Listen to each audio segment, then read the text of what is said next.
again to continue our series together regarding the origin of Hebrew words.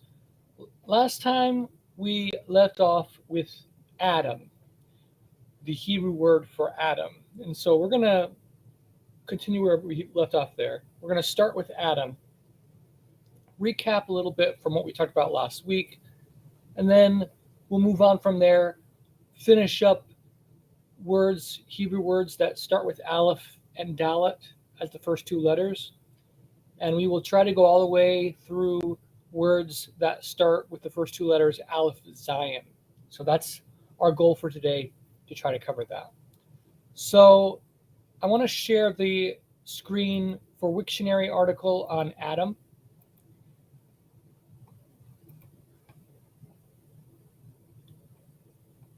So the Akkadian has the same word, Adam. So in Hebrew, dam means blood, and in Akkadian it has that same meaning. You also have the ground or the dark red earth. We see once again the Akkadian has the same word, Adamat. In Hebrew, it's Adamah for ground. And then the Hebrew word for man or mankind is Adam. We don't have this in Akkadian, but what we do have is the word Adam can mean an important or noble person. So it does seem like Akkadian had a word that corresponded with Adam to mean man, but it didn't mean man in general. It meant a special person, at least in how the Akkadians used it. The Akkadians used different words for man, and we will be looking at that as we continue this series.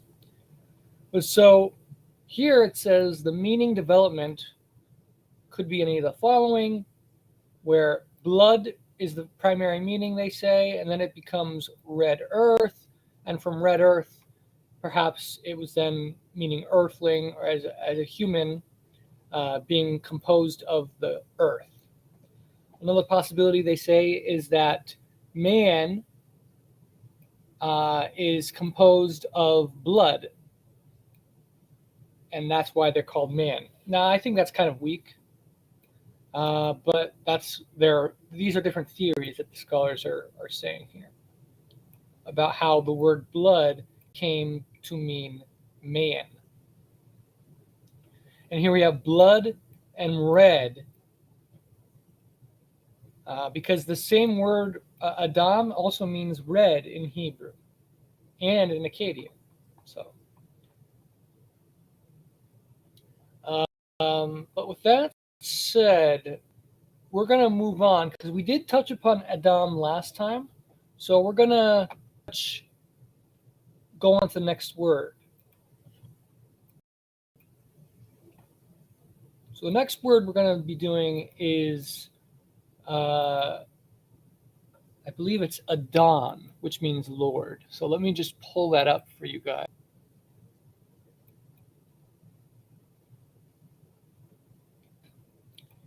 We're going to be using Blue Letter Bible.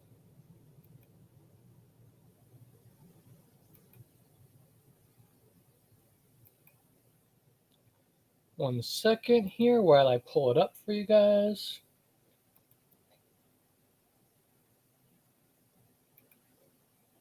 So the Blue Letter Strong's number is that we're going to start off with. Looks like it's going to be in the 130s. Yeah, so it's going to be 134. So let me bring that up for you guys. So Bible, and we have Adon. Now, they say from the same as this root right here. So let's check that root for a second, 113. And that is Adon, it's a word or strong, they say, potentially, or master. They say it's from an unused root meaning to rule, basically to be lord over things.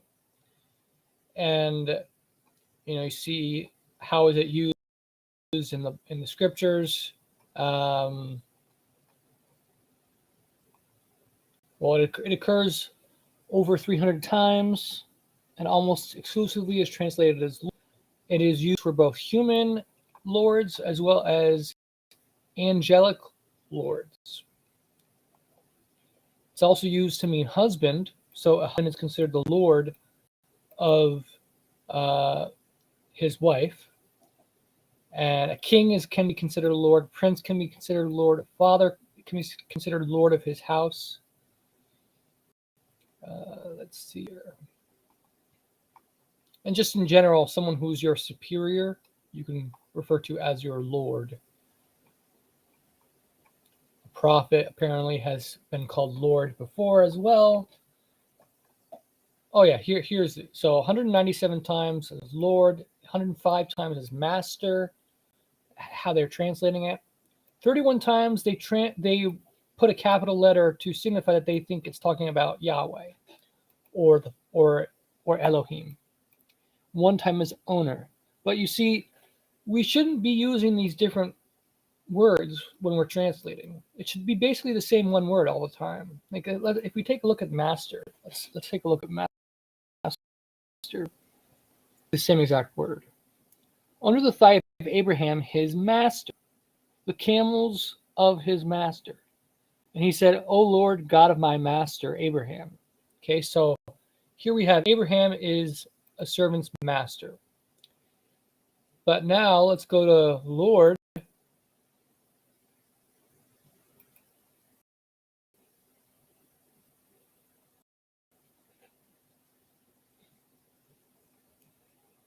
Sarah laughed within herself. Am I waxed old? After I am waxed old, shall I have pleasure, my Lord being old also? She's talking about Abraham. Here she's calling Abraham her Lord. So in the one place, they say, Abraham, my master. But here, Sarah calls Abraham her Lord. It's literally the exact word in the Hebrew. Yet the translators of the King James Version decided in the one place to use master and the other place to use Lord. But that doesn't make sense.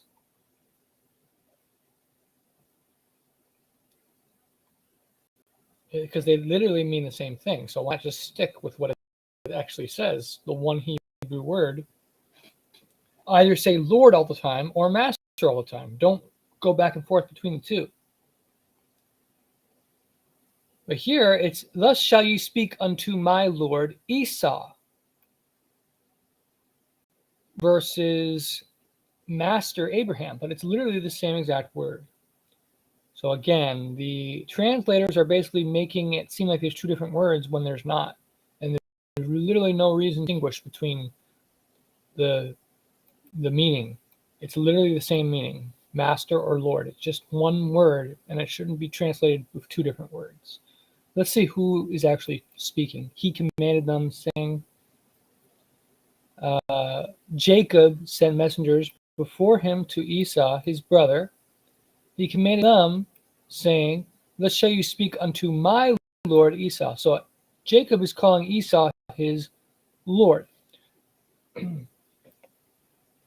I suppose the main difference between Lord and Master is they consider Lord as a title, like almost like Sir or Mr. So-and-so. But Master implies actual ownership. I think that's in their mind, that's the distinction. So Esau is not the master of Jacob. He doesn't own Jacob. So I think that's why they translate it as master sometimes and Lord at other times, because the times they translate it as master, they see in those passages, oh, this person is actually being under the other person, and that the other person is their master. So that's why they're translating it as master. But it really should just say Lord. In every case, it should just say Lord. So all the times it says master, I would say should be translated as Lord. Let's just go and see the few places where they translate it as master. 105 times as master.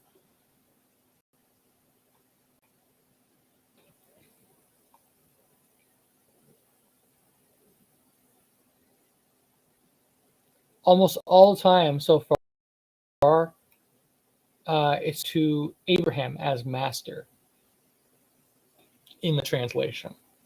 So we could literally just replace master with Lord, and it doesn't change the meaning really. Let's see.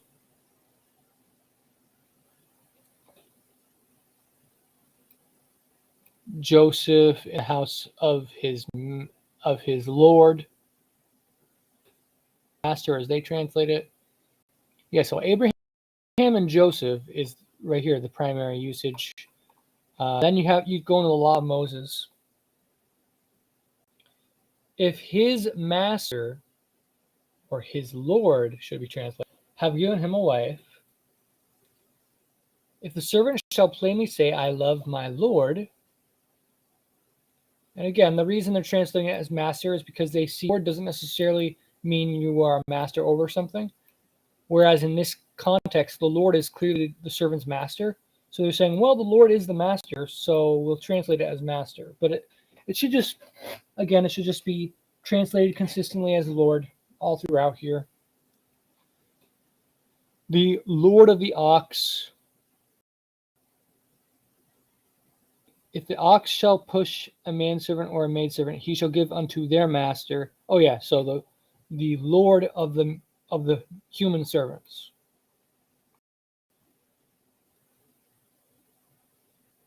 So pretty much in every case for master, whenever they translate it as master, they're usually translating it as master when it's servants of someone else. That's when they translate it as master. In every other case, they're translating it as Lord. So in consistency with actual literal translation, it should never be translated as master. It should always be translated as Lord. Context will tell you if the Lord is a master or not, but you don't need the translator to tell you, yeah, he's the master of this person. I mean, the implication is if someone's the servant of someone else, then clearly the person they're a servant to is their master. So really, all these should be translated as Lord. So with that said, we will move on from that. So right here we had this word Adon, and it means foundation or socket in the how it's being used. So a base pedestal for some type of building or structure, particularly when it comes to the tabernacle that was to be commanded to be built in the law of Moses. So let's see. Yeah, so you shall make 40 sockets of silver, 2 sockets under one board, 2 sockets under another board. So all throughout this chapter, it gives laws of how to build a tabernacle, sacred, holy tabernacle. So it uses this word Adon, and like I said, Adon comes from the root word to mean to lord over something. Now, for a physical structure, the best way to put it, so like let's say something towers over something. If it towers over it, literally a tower is being built, right? But also someone who is stronger than someone else or taller than someone else could be said to tower over them, overpower them. So in a similar way, this word Lord is used to mean to overpower or to have strength over something. So, and that's why it's used to mean this foundation as like a firmness to hold up a structure, a physical structure. Now we go to the next word. Let's see here. 130. This is someone's name, Adon. Name probably is related to the same exact word. So we go on to the next one. Adonai is it's an emphatic form of Adon. So 130, Strong's number 113. So Adon is with a wa here as a vowel. And we see most of the time it's talking about a human. But 31 times it's talking about Yahweh or Elohim as Lord. And we have Adonai with a yod at the end, and the wa is not there, although this is a vowel mark. You see this vowel mark? The vowel mark basically functions as the wa right here. There's a little dot at the very top of this letter. Notice there's no dot here above the letter. They're above this letter, but not above this letter. But when you go to Adonai, there's no wa, but there's a dot above the dalet. And the dot above a letter on the left side usually corresponds with the meaning of wa as a vowel. So whenever you see this at the top of a word in the Masoretic text, it tells you that they believe that the wa was there in pronunciation. Not necessarily in spelling, but they pronounce it as if it had a wa there. So Adonai or Adoni, depending how you would pronounce the last letter. Here they have a vowel mark to tell you that they think it's Adonai. This almost looks like a plus, right? Except it does not have the top of the plus. It just has the bottom part and the horizontal left to right line, but it doesn't have the top line of a plus mark. It basically it looks like a capital T, right? So this capital T underneath the letter signifies the ah sound or ah sound. So Adonai is what this is telling you. The T underneath the letter, it has the ah, and then it has the E sound at the end. So Adonai. And people who are familiar with the Bible know Adonai is a term used for God. But why? It means my Lord. And we see it can be used to refer to men and can be used to refer to God. 431 times it's used for Lord. One time they translate it as God for some reason. And 2 times lowercase Lord, meaning that it was not referring to God, but just to a regular person, calling them my Lord. So let's see if it shows us where these instances are.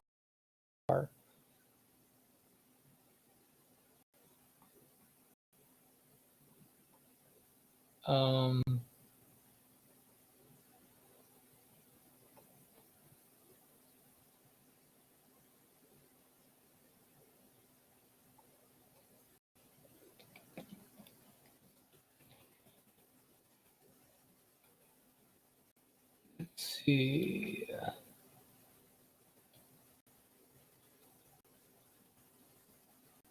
Here's the lowercase. Now, therefore, this is Ezra. Let us make a covenant with our God to put away all wives, and such as are born of them, according to the counsel of my Lord. Referring to Ezra as the Lord in this.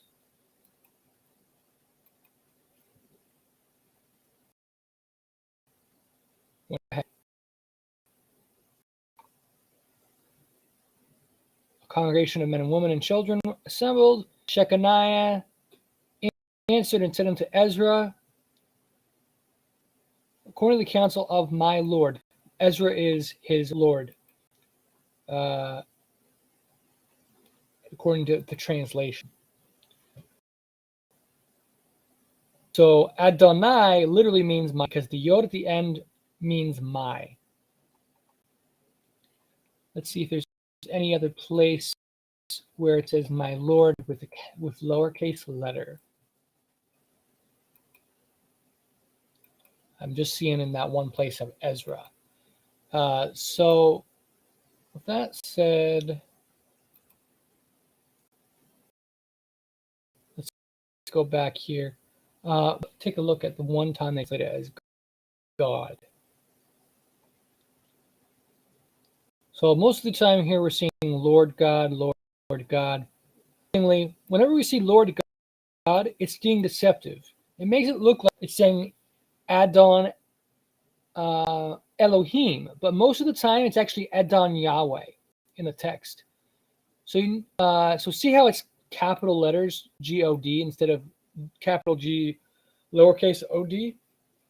Whenever you see that, it's usually because the actual text says Adonai Yahweh. It doesn't say Adonai Elohim. So we take a look just to corroborate what I'm saying. So we look at the Hebrew. Lord God they translate it as, but here it doesn't say Adonai Elohim. It says Adonai Yahweh.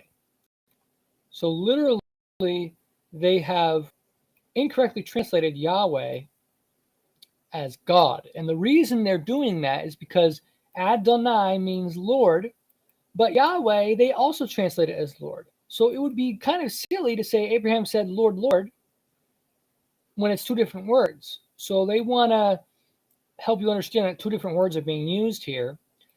But unfortunately, they say, instead of saying Lord Yahweh, they say Lord God, 3 capitals. It makes no sense for them to do that.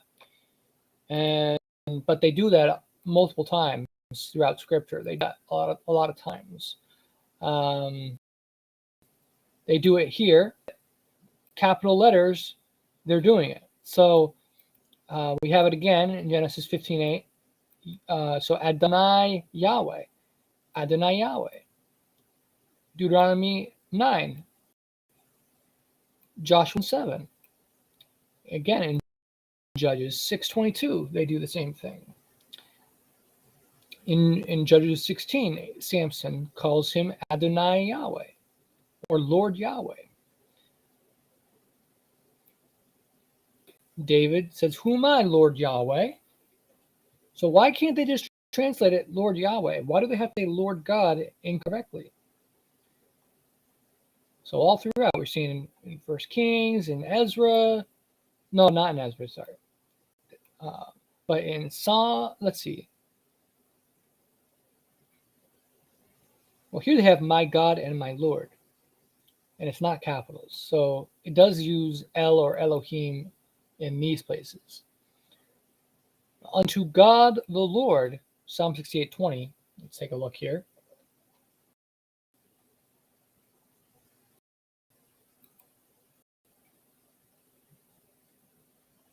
Unto Yahweh the Lord. So it doesn't actually say God. Again, so whenever 3 capital letters, G-O-D, that's actually Yahweh.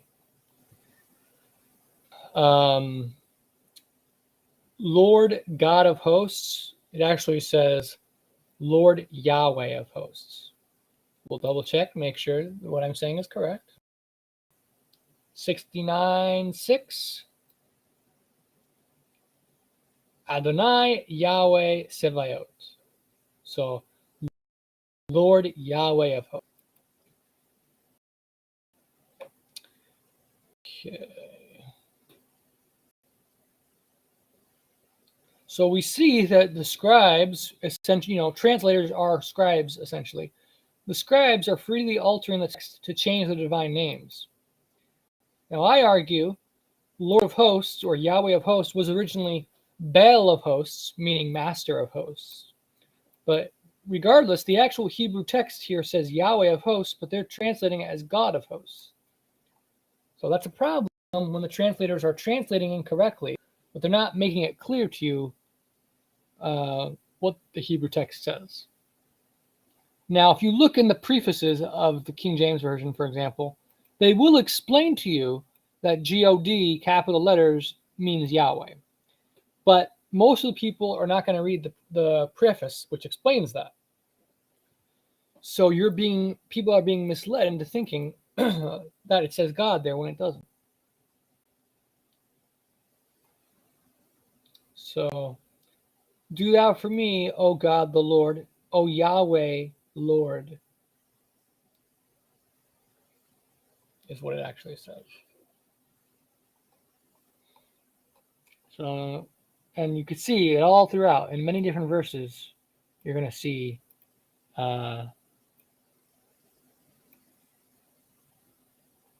okay, it was one time they translated it as God. So where do they translate it as God the one time? Supposedly, let's see, H136, Lord. Okay, now we're going to look for God. Let's see if they have that.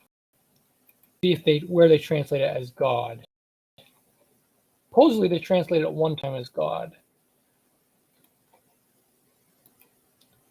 There's only 7 sections, so I'm just going to quickly check for you guys, so we can see if they did a really bad translation. Let's see.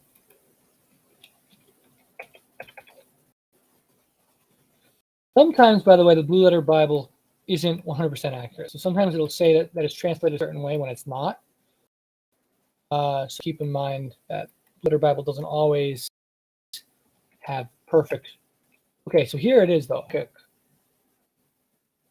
Yahweh God is my strength. So let's take a look at what it actually says.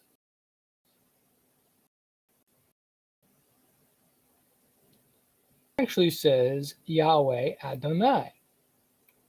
So they do the Lord in the capital letters, but then instead of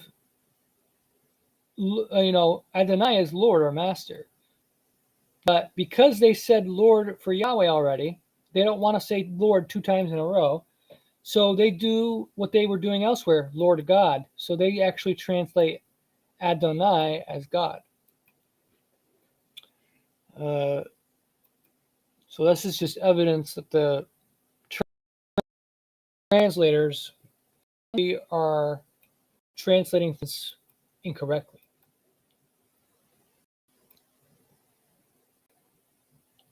So let's go back now. Okay.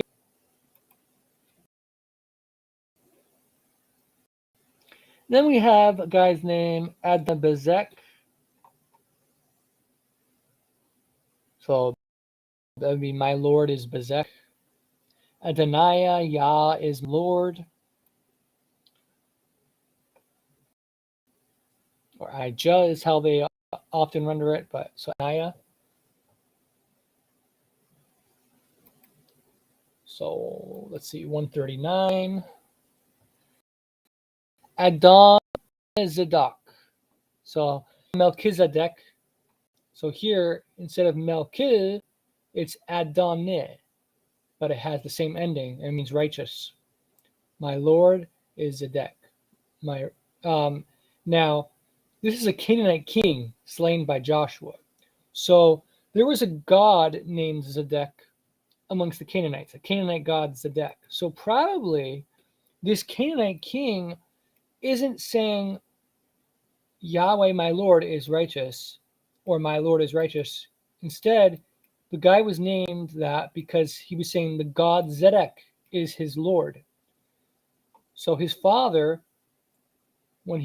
this Canaanite king's father named him Adonizedek because he believed that the god Zedek was his son's Lord, or the father's Lord.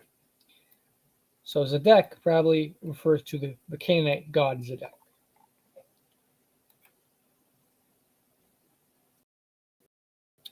Adonikam, my Lord arose.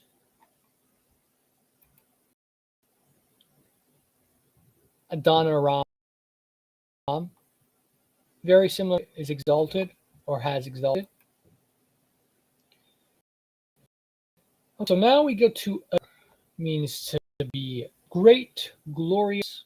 So that, translated 2 times is glorious, 1 time is honorable.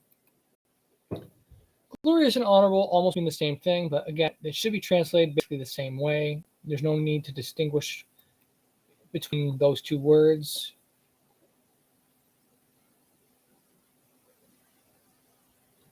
O Yahweh, your right hand is become glorious in power. It occurs twice in the same chapter, the Song of Moses. And then 1 time in Isaiah.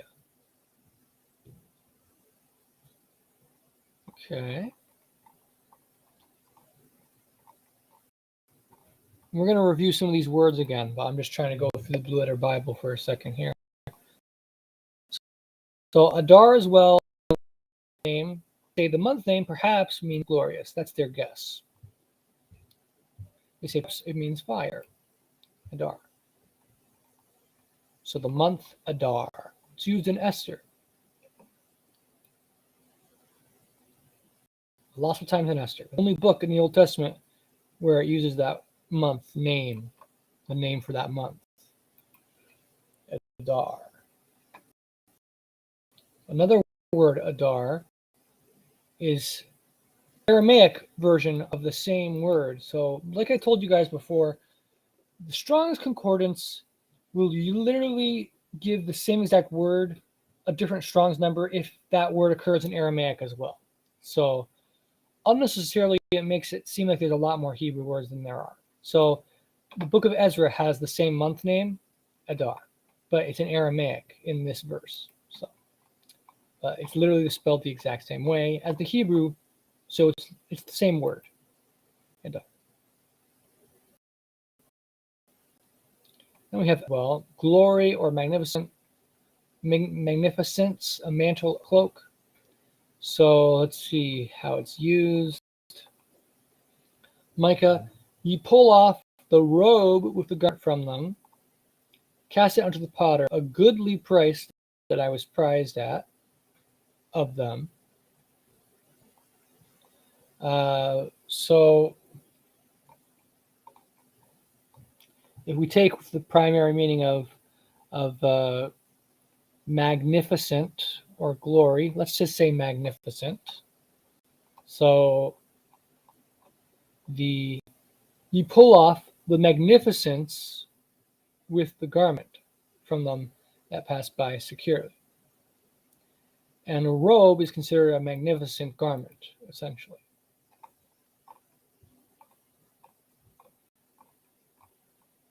Let me just go here for a second, back to the root we saw.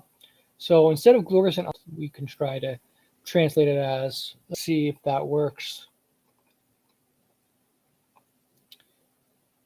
Yeah, your right hand, O Yahweh, is become magnificent in power. Who is like thee, magnificent holiness? And he will magnify the law and make it magnificent. Now, the problem with this translation here is the word for magnify is a different Hebrew word, probably. So saying magnify and magnificent makes it seem like it's related to the word. But let's take a look at what magnify is. So the word is great or gadol.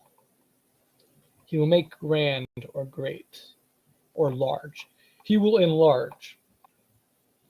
He will enlarge the law and make it magnificent. That's probably how I would translate it, but I have to study it more to have a full confidence in the best translation.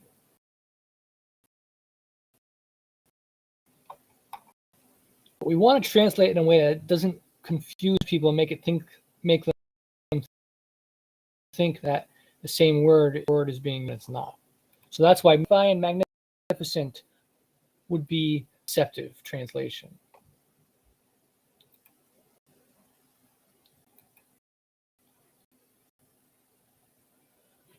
Okay, so then we go to 146. This is someone's name, Dar. This is 2 times. We have sons of Bela were Adar, Gera, and Abihud. And this looks like a place name. So there's a place name called Adar, the village of Adar.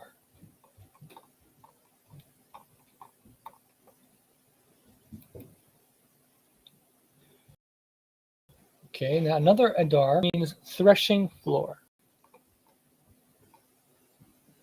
Now this is Aramaic, it looks like.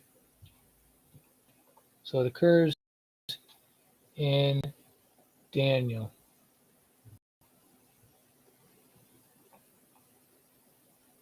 Become like the shaft of the summer threshing floors.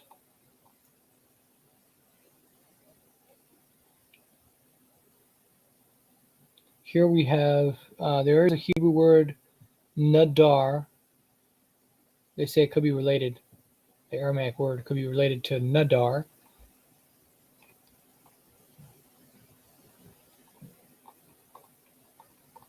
Okay.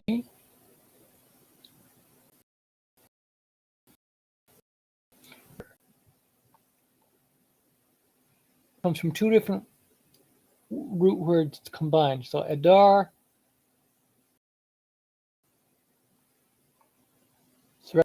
Gezer,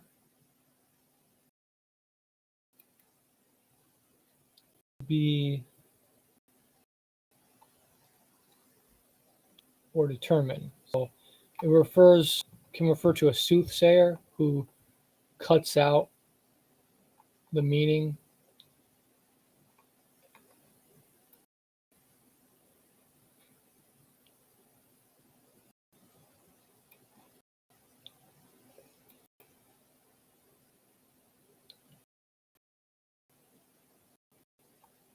This word together basically means it means a judge or counselor, but basically it means like a diviner.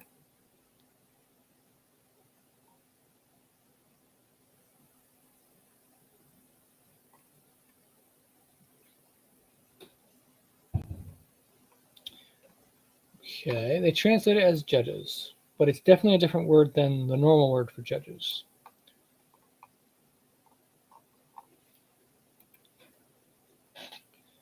Let's see here. Adar, probably of Persian. It says they pronounce it as Adrazda.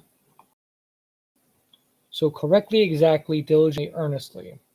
So it's an Aramaic word. They say it probably comes from Persian. It says it can hardly be a Persian word. So it occurs in Ezra. Whatsoever is commanded by the God of heaven, let it be. And then it uses this Persian word. So this is not a Hebrew word, but it's used in the Hebrew Bible. Interesting.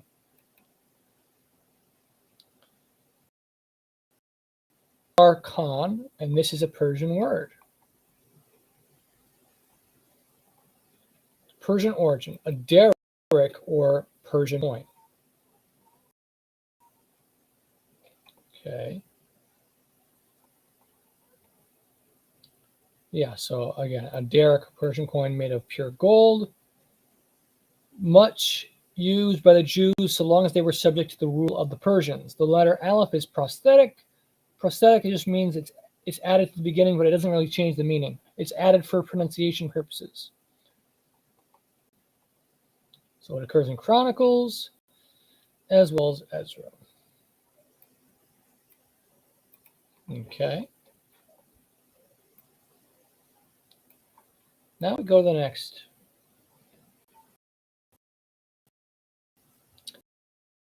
Ador. So they say it's a shortened form of Adonram.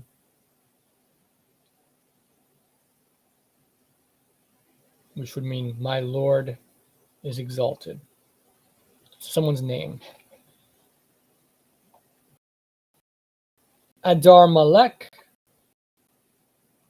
king is magnificent, essentially is what it means.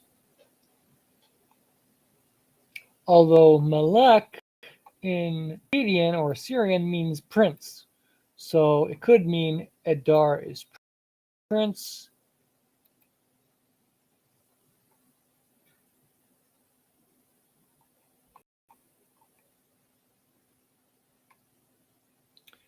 Okay, so again, that's a name.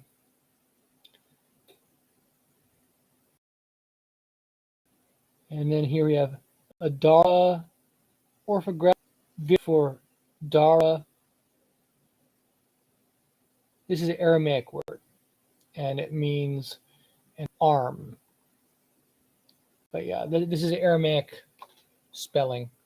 So the word for arm, so the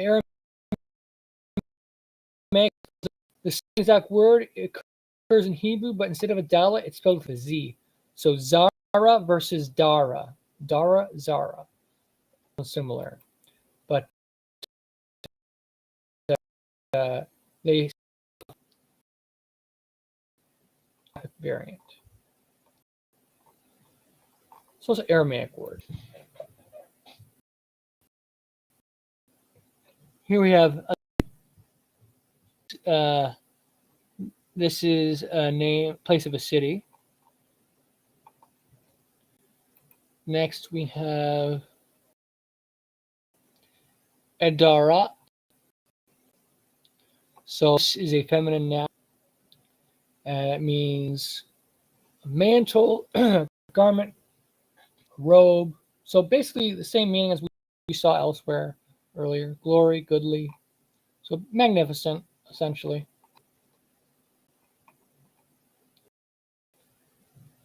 All over like a hairy garment.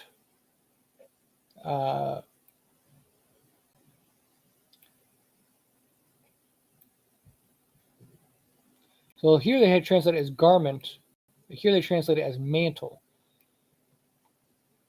Again, why do they distinguish between garment and mantle? They could just stick with mantle the whole time or garment the whole time. They don't have to say sometimes garment, sometimes mantle. Here's a goodly vine. And he laid his robe from him. It should say mantle or garment. It shouldn't keep changing it. Again, garment, mantle, robe. That's three different ways to translate it. Doesn't make sense.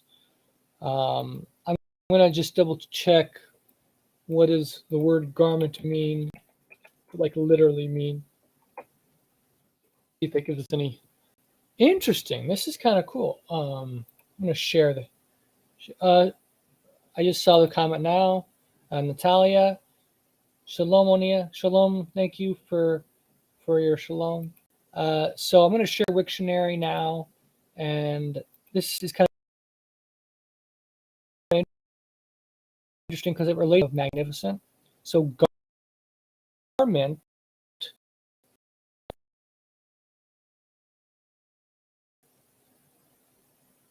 Oops.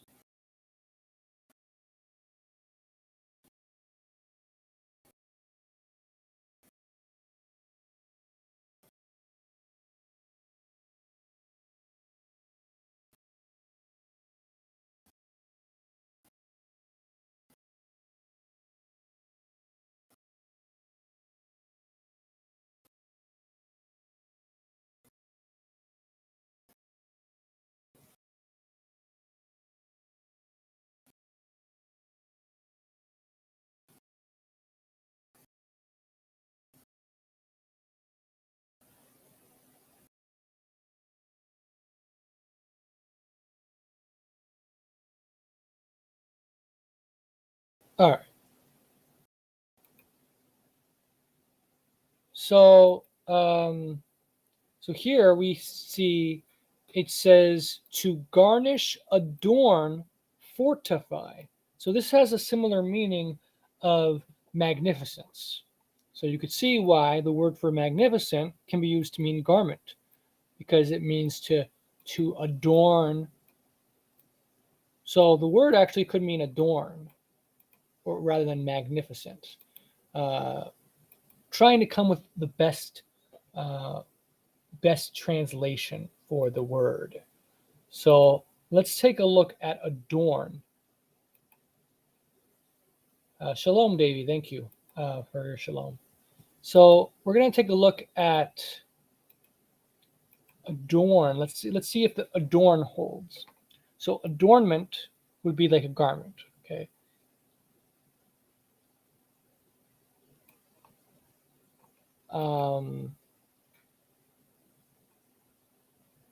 Adir is a great or majestic. 117. 7 times as nobles, 4 times excellent, 5 times mighty, 3 times principal. So look at all the different ways of translating it. Why do they have to translate it all these different ways? Just stick with one way. There's literally no reason to go back and forth in these different meanings. But so adorn. Let's see if adorn holds up.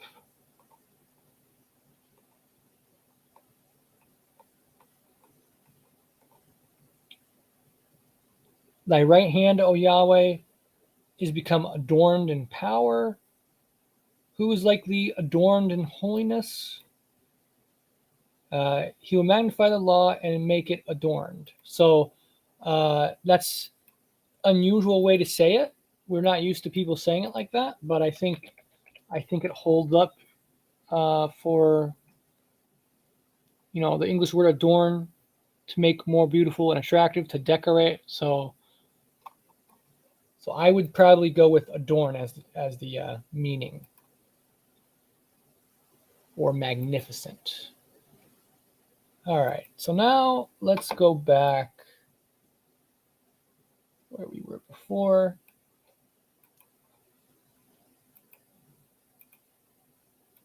Share the screen.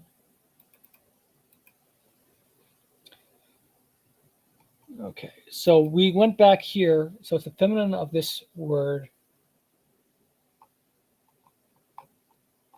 So if we go with the, let's say, magnificent meaning, they sank as lead in the magnificent waters.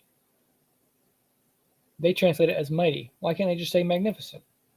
Have dominion over the magnificent ones among the people.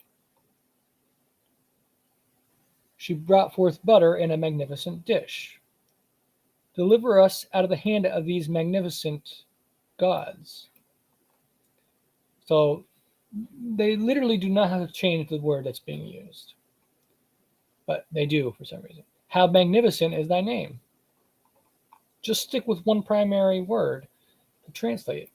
Why are they translating it all these different ways? It's ludicrous.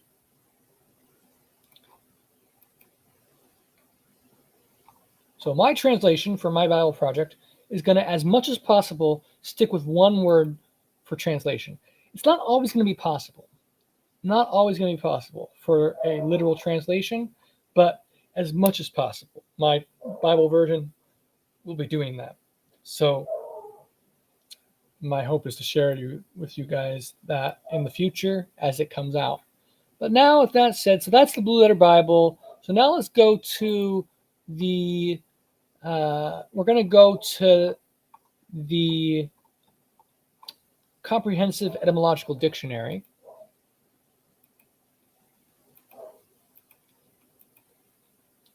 So here we have the same word. It's going to basically be the same words we talked about already. But we're just looking over just to see. So base, foundation, pedestal, or socket. Modern Hebrew, they're using it to also mean railway sleeper. Adonot means lordship or authority. They're giving it the ending of wa tav to make it a special abstract noun. So in Hebrew, to make nouns abstract, you typically add wa and tav at the end as a suffix to make it an abstract noun. So in the same way, in English, you're adding suffixes. Lordship. Ship is a suffix. Here we have authority. The ity is a suffix. So in the same way, Hebrew has suffixes, and we have the Hebrew suffix ot, watav, which signifies often, it makes it an abstract noun. So Adon is Lord. Adonot would be lordship or lordness. So Adonai literally means my Lord.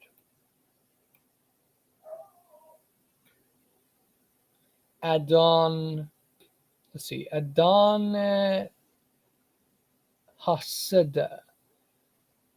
This is of the field, Lord of the field. This word, the second word is the field. So this is saying the Lord of the field. Name of an ape-like animal mentioned in the Mishnah, perhaps the orangutan, of uncertain origin. Adonit. The yod tav is a suffix. It usually has a meaning of like something small.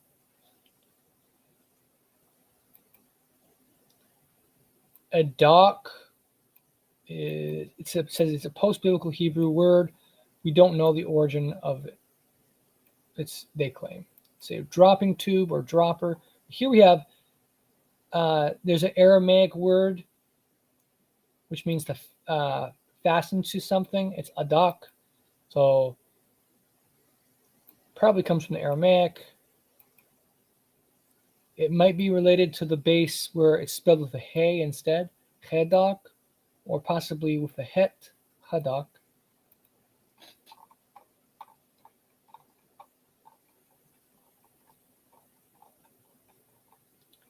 So here we have adar, means to be wide, to be high, to be glorious, or magnificent, like we talked about. Magnificent or adorn. It occurs in Ugaritic as well as Canaanite, or in other words, Phoenician. Let's see. Again, this is the same thing. Slender, magnificence, garment, mantle. This is a kind of a cedar or kind of an oak, maple tree.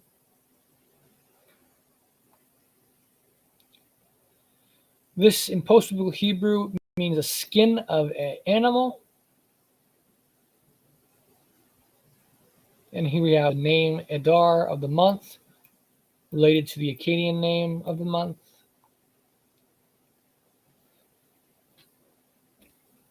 There apparently in Akkadian also can mean to be dark.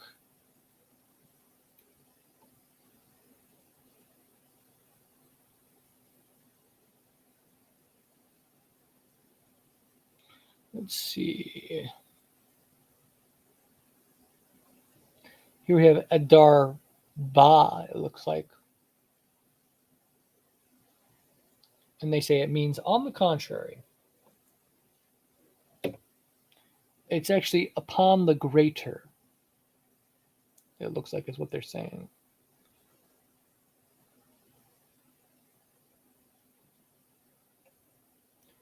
Fishbone, post-biblical Hebrew. Adaron, this is a modern Hebrew word. This is camera obscura. Adaria, it's a Hebraization of an Icelandic word. So it's not a Hebrew word. It's a modern loan word.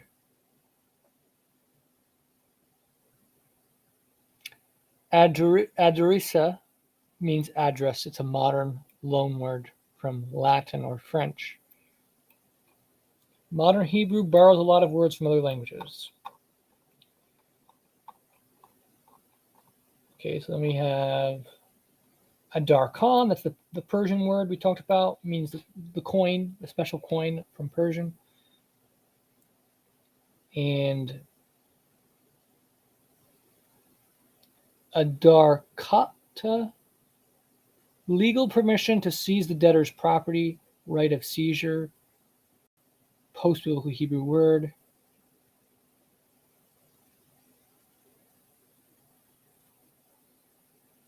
Here we have adrenaline, literally a loan word, modern loan word. Adorat, that word we saw in the Blue Letter Bible entry. And then we have adas, which we didn't cover yet. But so, okay, so that's the comprehensive etymological dictionary. Now let's take a look at the Akkadian dictionary file. So So here we have adur, which means full of awe or magnificence.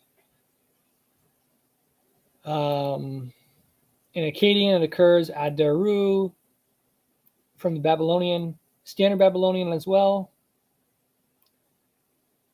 So here we have great kings, but the actual word used is not kings, it's great awesome ones. Great ones that are awesome ones. So Gedalim means great ones, and Adarim means awesome ones or magnificent ones. And then we have that's in the Psalms. In the Judges, it says mighty heroes, or basically it says Adarim Geborim. Geborim is what they're calling heroes, but it's like mighty ones. And Adarim is magnificent ones. So the magnificent heroes or mighty ones. Then we have Nar, Adir. Nar, however you say that, I believe that's connected with the word for light. So they say resplendent and awesome. So the Akkadian has similar pairs of meaning. It has Palhu and Adir, which means reverent and full of awe. And we also have fearless hero. It's Karad La Adir. So then we have this Adir occurs in the Old Testament, and it means copper. But in Akkadian, it's instead of Adir, it's Arud. So the D and the R are switched. Now this is a Sumerian loanword.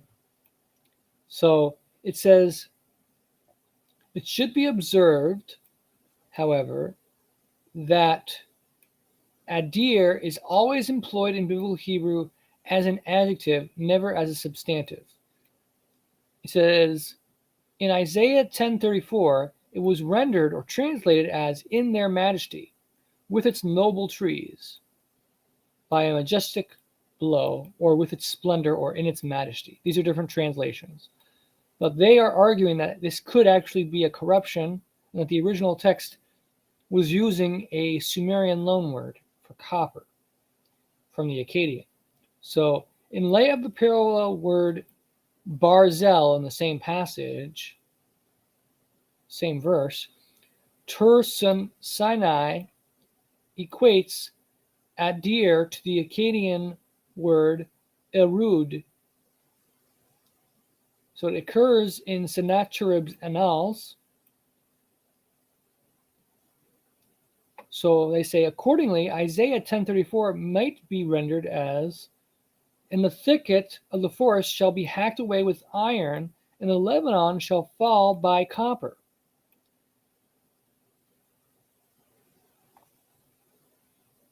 So that is a very plausible translation due to the parallel with barzel. They say, in light of the parallel word barzel, which means iron axe, it probably means copper. And if it means copper, then it's what's called a metathesis, where the spelling is corrupted. So this occurs actually in Hebrew versus Akkadian in multiple places where the spelling is flipped. I'll give you one example. So the word for bless in Hebrew is barak or baruch, to bless. But in Akkadian, the word for bless, instead of baruch, it's karab. So it's the same three letters, but in the opposite direction. So that's called a metathesis. So edar means to fear, to be in awe, to be in Hebrew, it means to be glorious. So here we have magnify, glorify, or hagadol ha'adar. Magnify and glorify the teaching. So Gadil, he will enlarge the law, Torah, and he will make it great, or he will magnify it. Adar and Yara, to be glorious and be awesome.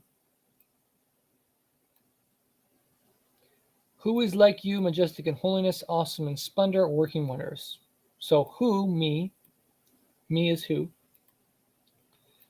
Ka is like, this first letter right here, kaf, prefix, means like. Who is like you,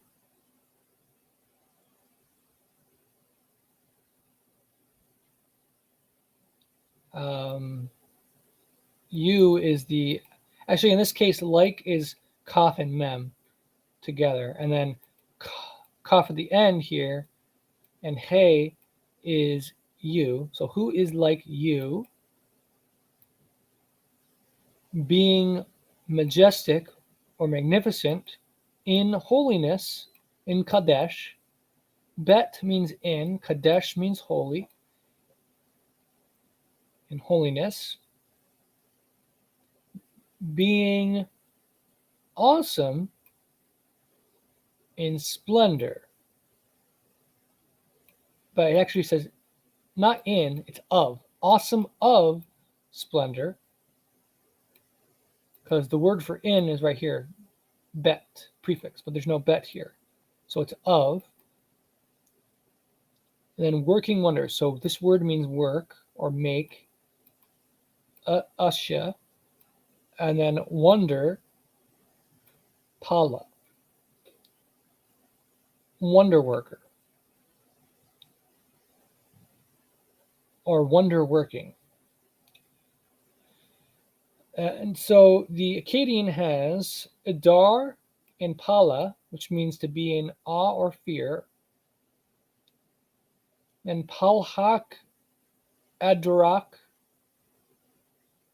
Shuta Doraku. So this is translated as I am in awe and fear. I am constantly in fear. Now again, remember, so the Hebrew says glorious, it means, but the Akkadian apparently means to be fearful. So the Akkadian meaning actually seems to me more in awe, so awesome. So the actual meaning of this word, rather than magnificent, it might be something more like awesome.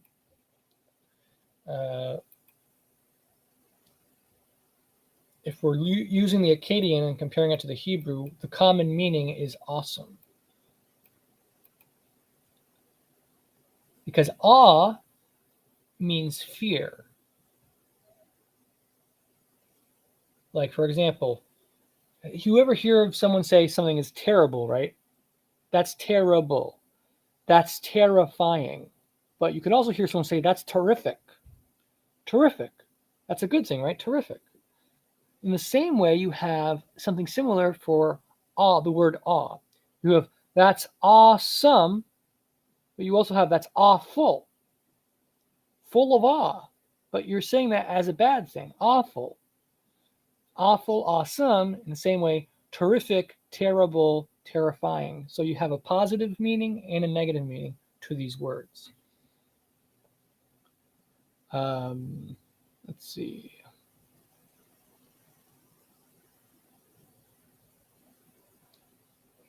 I feared and honored the oath taken by you, is what it says in Akkadian. So Adar, Kabat, Adurma. Okay. So now this is the month name. The same month name occurs in Akkadian as it does in the Bible for the book of Esther and Ezra. Adar, and it occurs in Old Akkadian and onward. It's the name of the 12th month. And the reason that occurs only in Esther and Ezra is because prior to that time, the Jews did not call it by that name. So during the Babylonian exile, the Jews were under the authority of the Babylonians, and they received some of their words into the language. So they started calling the names of the month based on the Babylonian names due to their being under the authority of Babylon during the Babylonian exile, as well as being under the authority of Persia, because Persia adopted the names of the Akkadian months as well. In late Babylonian, the month Adar is called Adar Araku, which means the last month.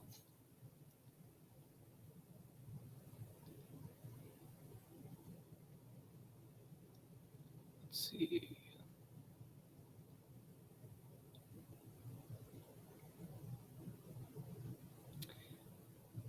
It says it is not clear whether the name Adaru or Adar is of Semitic origin, presumably a cognate of the Akkadian verb Adar, meaning to be worried, to become obscured, set of heavenly bodies, or Adar, meaning to be afraid, or whether the month name is an Elamite or foreign word.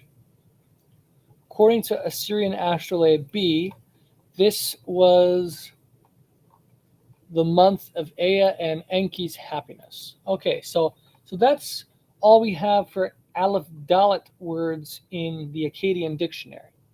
So now with that said, we're going to go to Wiktionary. We're gonna check out what Wiktionary has to say for some of these words. See if it gives us any insights.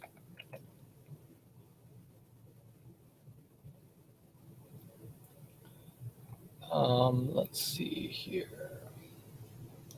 All right, let me share the screen. Wiktionary. So here we have Adon. I think we briefly might have looked at this last time. So Adon, they say, perhaps related to Dayan, means law or judgment. So the word for din or dan means to judge. So Adon, they say, potentially is related to that, to rule over or to be judge over something.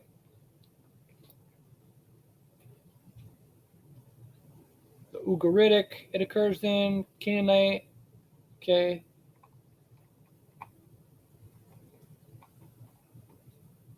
Let's take a look at, see if we can try this. Yeah, so base, pedestal, socket, foundation. It doesn't show us, so this says page does not exist. So unfortunately, we don't have the page for that. Is there any other? It doesn't look like we have anything else for Adon on this page. So let's go to the next word, the next Hebrew word. All the next Hebrew word was Adar, it looks like. Yeah. So let's go with Adar. Let's see if Wiktionary gives us any information about Adar.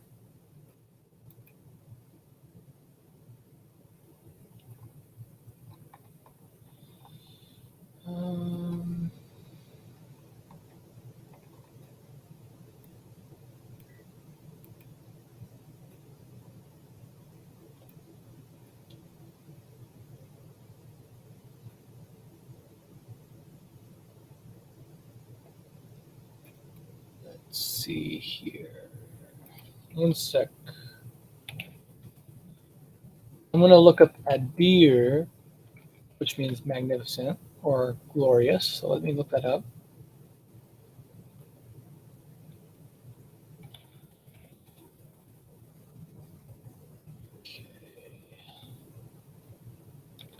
Adir. Let's see if Wiktionary has anything about that.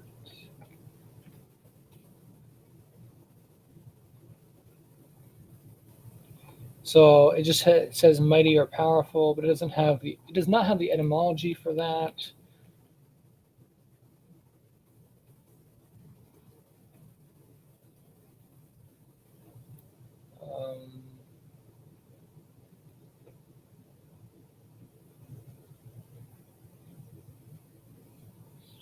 Okay, so there's not too much here, but I will show you guys the month name for Adar in Akkadian.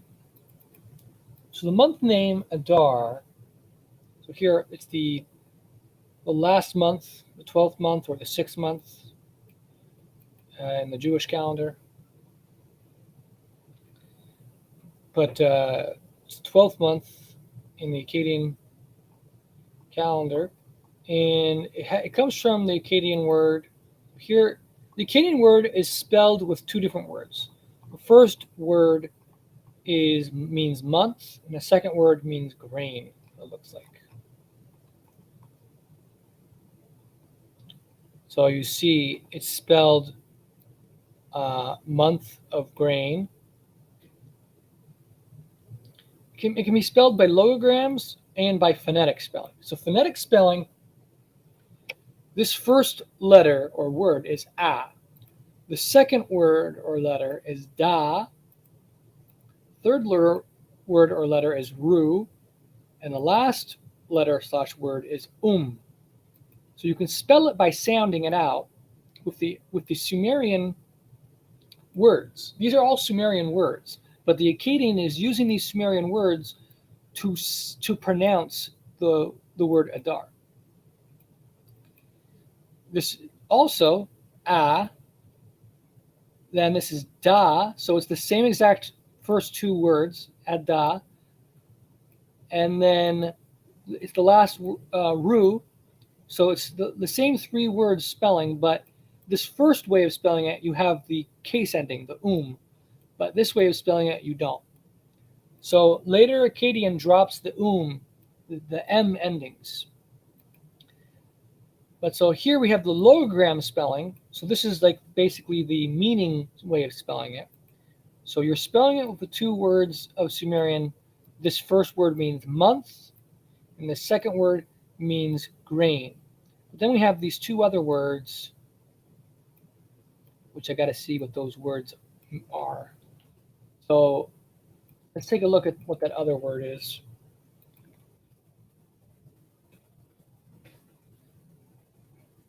Here, this word is up. It's not telling us the meaning of this word, but the pronunciation, does it tell us the pronunciation? Let's try the next one.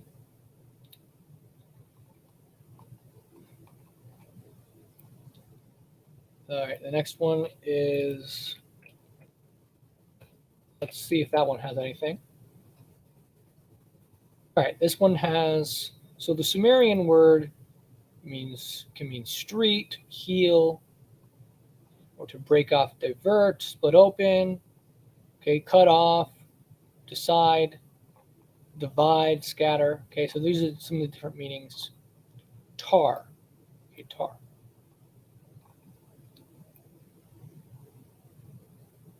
All right. In Akkadian, it can be used to mean the Akkadian word sebar, which means to break. It can be the Akkadian word paras, means to cut or decide. And it can be the Akkadian word sukam. So basically, this one word, depending on the context, could be pronounced as the Hebrew or Akkadian word seber, or the Hebrew / Akkadian word paras, or the Hebrew / Akkadian word suk, which means street. And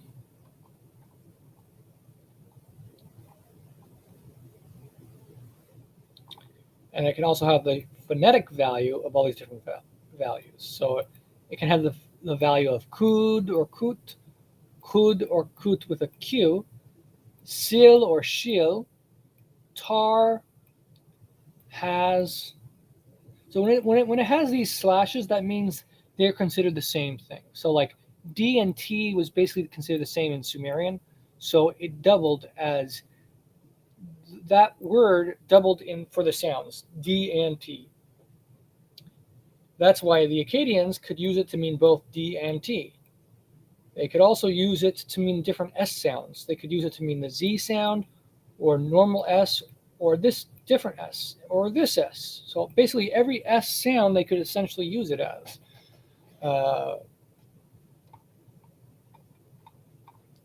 But okay, so with that said,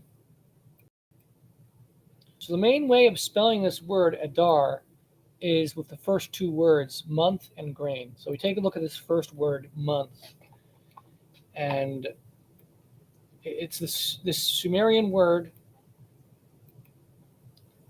So the Sumerian word for month is it, or itud, okay, or itid or itud, means moon or month in Sumerian. So the Akkadians, when they borrowed this word, they used it for the sound value of eat, but they also used it for the sound value, excuse me, not just the sound value, but they also used it for the word value of moon and month. So in Akkadian,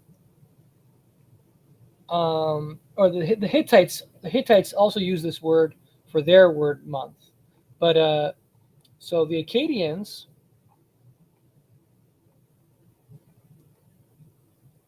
so the word for month in Hebrew is yara. The Akkadians, instead of with a Y, they had it with a wa. So wara means month. And so they used this word, the Sumerian word eat, but pronounced it as wara, month. So the word for Adar literally has the word for month in it. So whenever you see the word for Adar, they would understand that it's the month, or the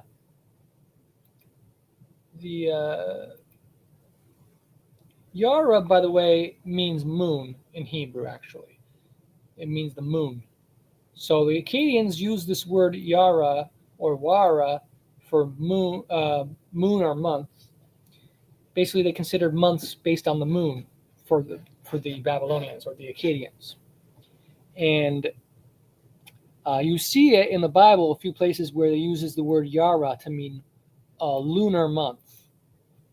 For example, in the Law of Moses, it says if a woman is captured in war, she is to mourn 1 month. But the actual Hebrew says Yara, 1 moon. And so 1 lunar month. So then we have grain.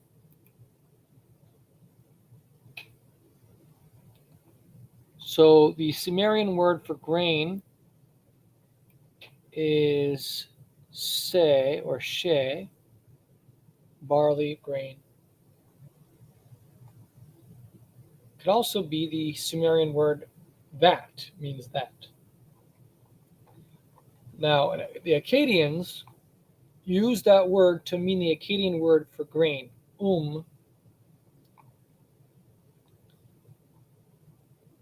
but combining those two words made it into the word Adar, where they pronounced it as Adar. So Adar is spelled month and grain, but it's pronounced as Adar for the month name. So again, this can seem confusing, but that's how it works in Akkadian. So with that said, let's see here. What else do we have for the words that we covered? That's essentially it for the words that we covered so far today. So now we're going to move on to the next word, and that's adas or adash. So let's look at adash. Okay, so adash, thresh or to tread on, trample on. And it only occurs one time in the Bible, because he will not ever be threshing it, nor break the wheel of his cart, nor bruise his horsemen. Okay, so let's go to the next word.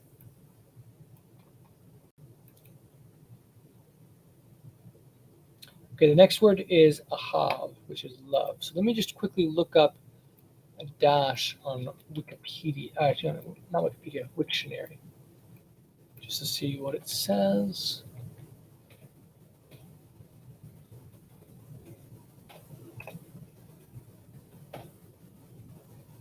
Uh,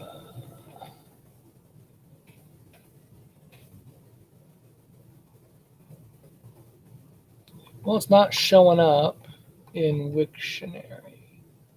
So I'm going to look at the, let's see.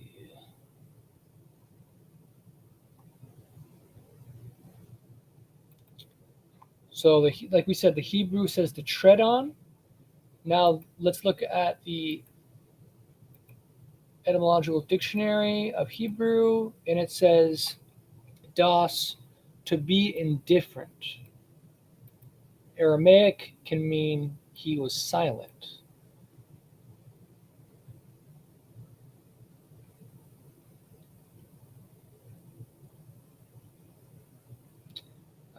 Okay, so ahav related to the Ugaritic ahav, to love, perhaps also to the Arabic habab.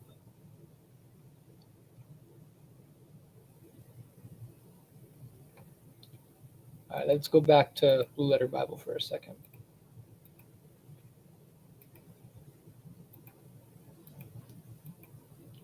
So we have ahav, so love, lover, friend, beloved, like, lovely, loving. So let's take a look at friend. 12 times is friend. So so it says, art thou our God, who didst drive out the inhabitants of this land before thy people Israel, and gave it to the seed of Abraham thy friend forever? It actually says thy love forever. But people might say, well, that sounds weird, calling Abraham God's love or God's lover. That would sound weird. So, but it could be loved one. Family is considered your loved ones. So loved ones sounds okay in English, but lover sounds weird to say. Like calling Abraham God's lover, that would sound weird, right? Even though that's what it's saying, or thy loved one. Uh, loved one sounds better. So we would probably translate it as, the best way to probably translate it would be Abraham, thy loved one, or thy beloved. But to say friend is ridiculous because it's not friend, it's love. The word is love. A man of friends must show himself friendly. There is a friend that sticks closer than a brother. But friend is such a watered down word, especially in modern times. You have Facebook friends, but guess what? It doesn't say friend; it says loved one. Much stronger than friend. Much stronger than friend. So let's take a look what it says.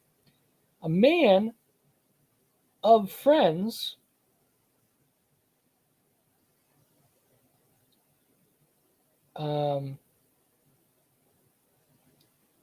is to a man of friends is to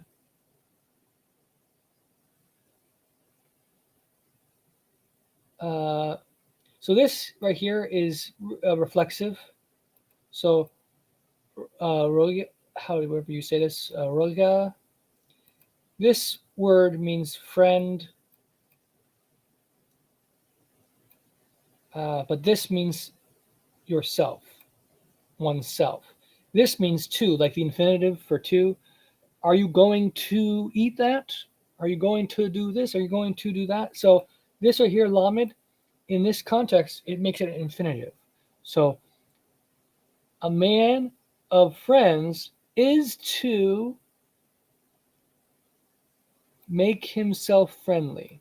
It's probably the best way to put it. Make himself friendly. And there is This word basically means exists, there is, or exists. A loved one uh, closer than a brother. Uh, so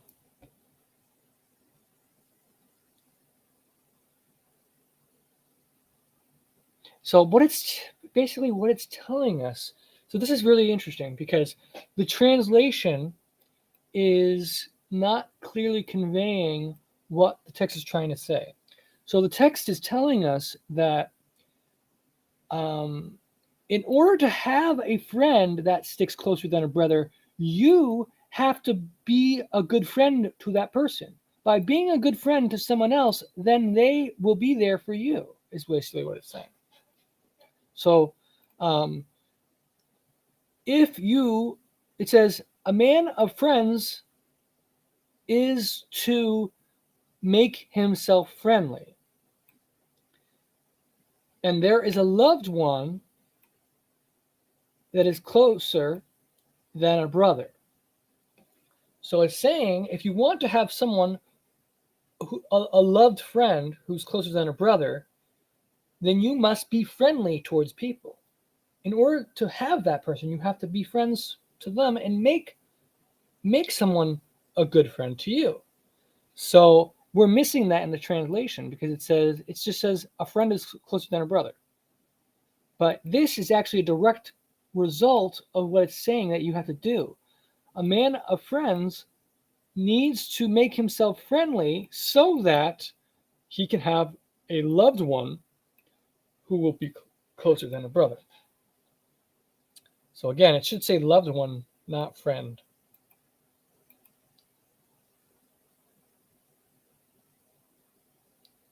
Let's see.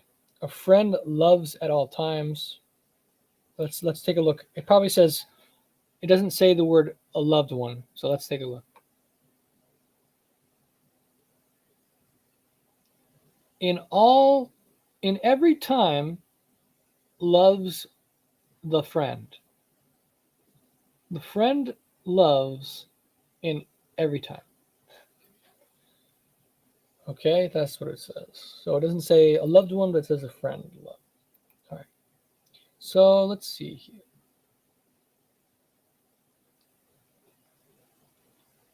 Faithful are the wounds of a friend. But this is not just saying a friend, but it's saying a loved one. So faithful are the wounds of a loved one. Someone who loves you and wounds you, they're faithful wounds. You can trust that their wounds, although painful, are for your good, for your benefit. They're not trying to hurt you, they're trying to help you. Faithful are the wounds of a loved one, not a friend, because friends can betray you. Well, loved ones can betray you too, but at the same time, it's less likely for a loved one to betray you than a friend. A friend has less ties to you. So there's no reason for a friend to stick around. But a loved one, I can tell you, I have lost so many friends in my life where they just are not really interested in me anymore. They don't like me anymore. But my family has stuck by with me the whole time, even though they think I'm crazy, they think I'm ridiculous, a lot of my ideas. They think my beliefs are garbage. But they still love me, and I still love them. It's very difficult to break the bonds of family or loved ones. So if you have a true friend that loves you no matter what, then that is a strong bond that's hard to break. Um, so faithful are the wounds of a loved one, not a friend, but a loved one. The kisses of an enemy are deceitful.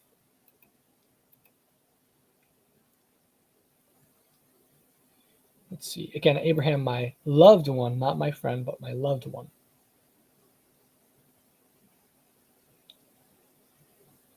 Go yet love a woman beloved of a friend. Yet an adulteress. Okay. So let's see here.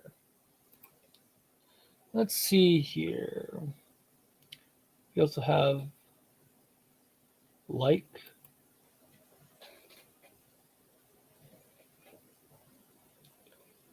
For this liketh you.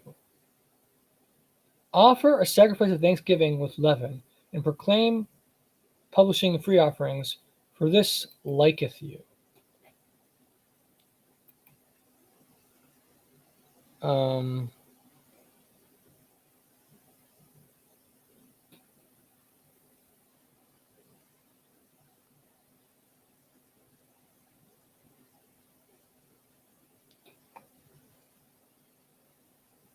For, let's see, an offer, let's see, come to Bethel and transgress, at Gilgal multiply transgression, and bring your sacrifices every morning, your tithes after 3 years, and offer a sacrifice of thanksgiving with leaven, and proclaim, publishing the free offerings. For this, so this, it says, for this you love. For you love this. That's what it's saying. For you love this. You love doing this. Now, these are bad things. So it says, come to Bethel and transgress. Multiply transgression at Gilgal. Bring your sacrifices every morning and your tithes every 3 years. Offer a sacrifice of thanksgiving with leaven, and proclaim, publish the free offerings, for you love doing this. You love doing this.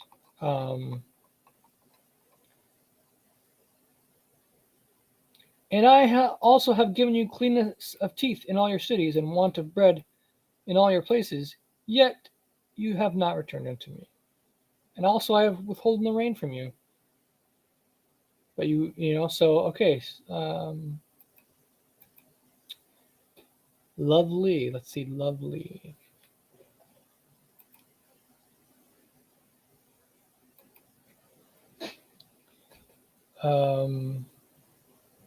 Saul and Jonathan were lovely and pleasant in their lives.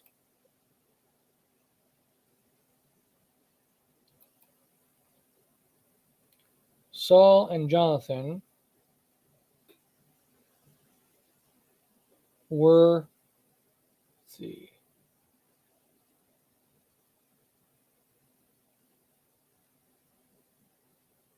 it says Nifal were loved ones. That's what it says. Were ones being loved.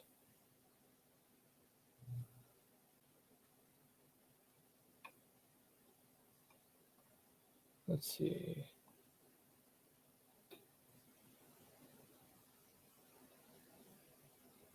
So David is saying this. Let's see. David lamented with this lamentation over Saul and over Jonathan, his son. So Saul and Jonathan were lovely and pleasant in their lives. It seems weird that he would say that Saul was lovely and pleasant when Saul was an evil, murderous person. But it actually seems like it's saying they were beloved by others. They were loved, and they were this word they're translating as pleasant, but they were pleasant to others. Is essentially what it's saying.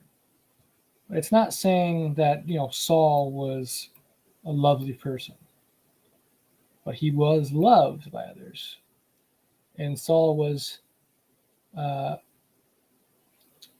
and people were pleased by Saul, but Saul himself was not a pleasant person. From my taking of it. Although David did have a love for Saul that sometimes seemed irrational.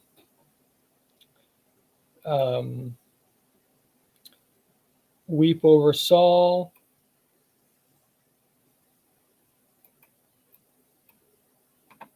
Okay. So now let's go back here. So ahav, love.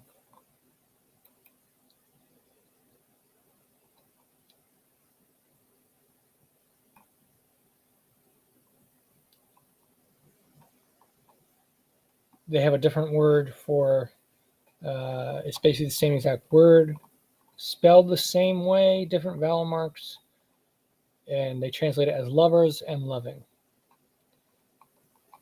For loving, it refers to the animal, the hind, the loving hind.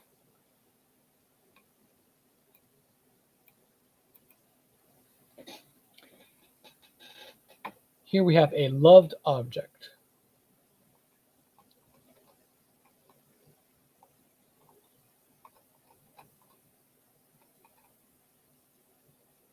Let us solace ourselves with loves, things that we love. Now look, they literally messed up the Strong's number here. They say a hav comes from the root adas. That's literally a mistake. Whoever did this formatting accidentally put the wrong word here. It does not come from adas. It comes from 157, not 156, 157. So it should actually say root word etymology from Ahav 157, not Adas 156. So that's an error by whoever did this website. Ahava is a feminine noun, and it means love as a noun.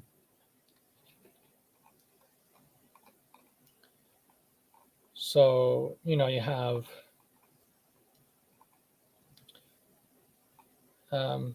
well, here they're translating it as a verb.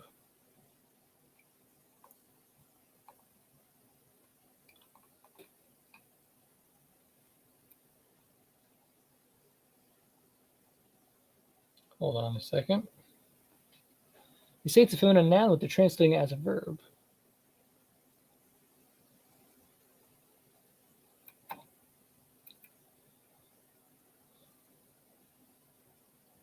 Let's take a look at Deuteronomy. Because the Lord loved you.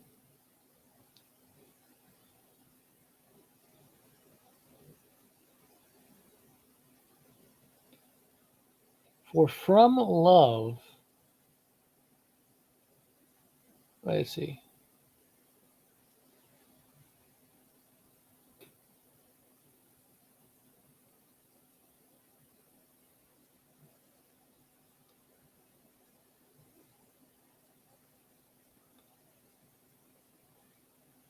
So this is a infinitive, it says. But it says it's a construct. For love of Yahweh,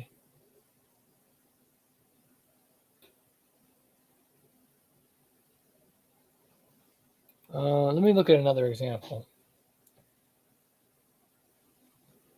Jonathan and David made a covenant because he loved him as his own soul.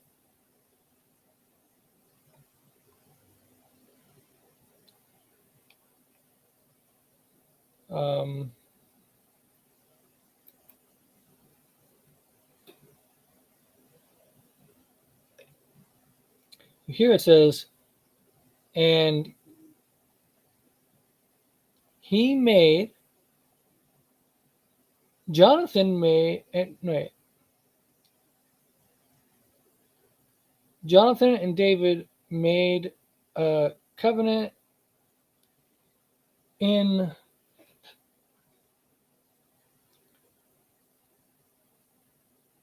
his love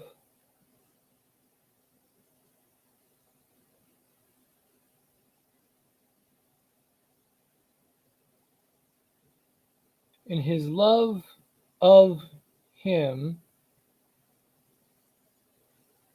Well, I don't know how to translate this. So that's why they're translating it as a verb, because it's a very complex way of saying this, this Hebrew. So they're translating it as a verb, even though it says it's a noun. Like, so this is literally in the love of his, in his love.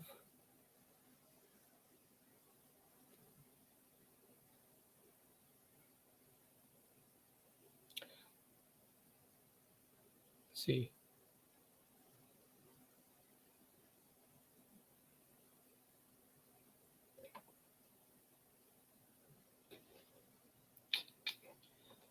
Yeah, I'm gonna have to look the grammar of that up, because that's very confusing how that works. I don't really understand the best way for that to be translated.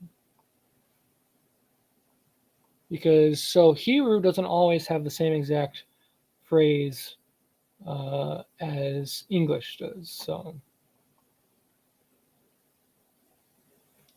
because Yahweh loved Israel forever. Let's see that one.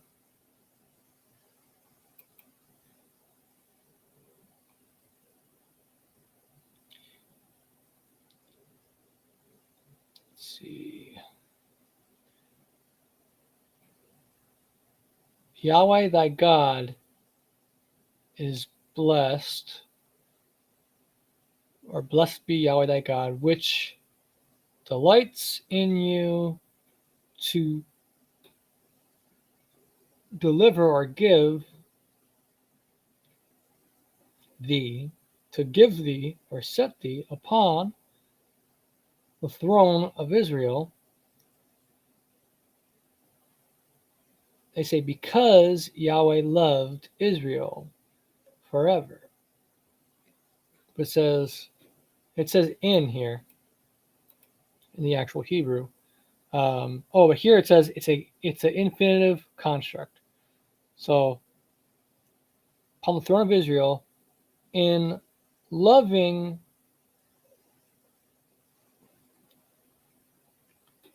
Yahweh Israel forever. So, one of the hardest things for me for translating purposes is the Hebrew infinitive. The Hebrew infinitive is difficult to translate in a way that is literal in English. So keep that in mind. If you ever see infinitives in Hebrew of the Bible, it's going to make it difficult to translate. So we're going to move on. I don't want to waste time with that since I don't know the best way to translate it. But let's go on. This is Ahad. This is someone's name. Means from a root meaning to be united.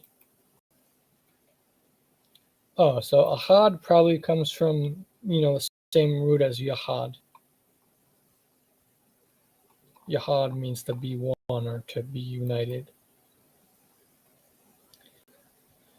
Aha means it's an exclamation. Ah, or alas, they say.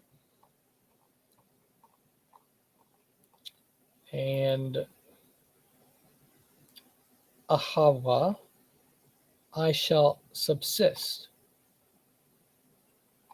they say it means. This is the name of a town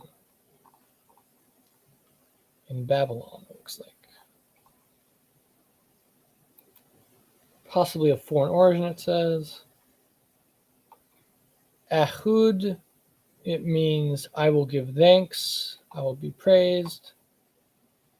Ehud is how you would normally see it. It's a judge in the book of Judges. Ehud. Ehe. This is another. This says it means will.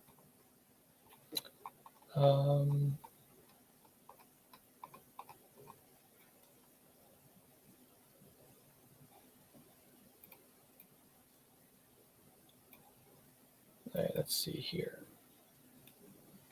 Ahel, to be clear, to shine.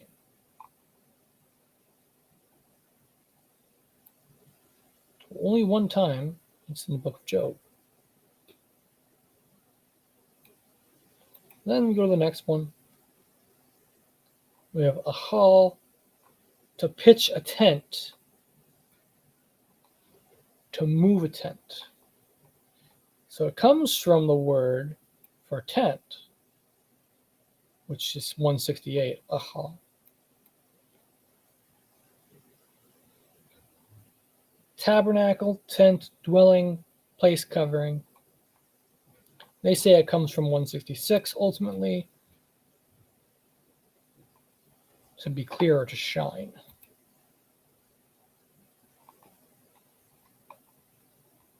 But in the context, it's talking about tents or tabernacle.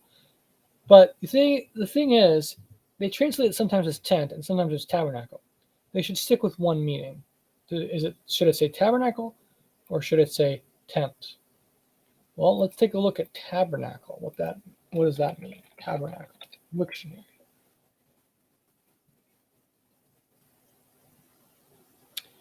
Tabernacle basically means almost the same thing as tent, although it says it's any temporary dwelling. It could be a hut, a tent, or booth.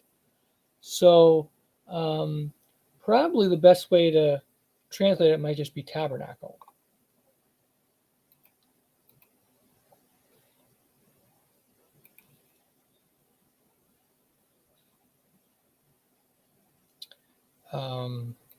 It says to tent is dwelling. Let me just check.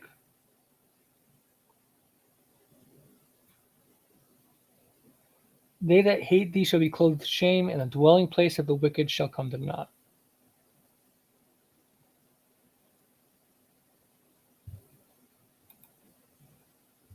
I'm gonna show you the screen. So here so it basically means tent or tabernacle, right? But here we have the dwelling place of the wicked shall come to naught. But what is the dwelling place of the wicked? So if it means tabernacle or tent, the basic meaning is a temporary dwelling. It's not a permanent dwelling. So the place where the wicked occasionally reside shall come to naught.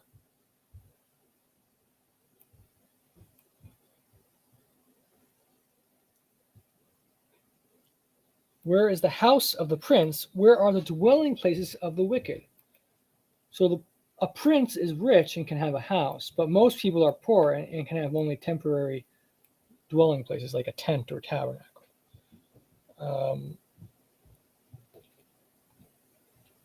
God shall destroy thee forever and shall take thee away and pluck thee out of thy tabernacle.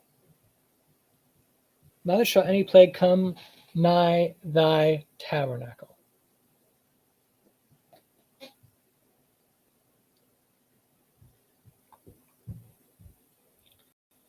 Okay. Let's see what we got here.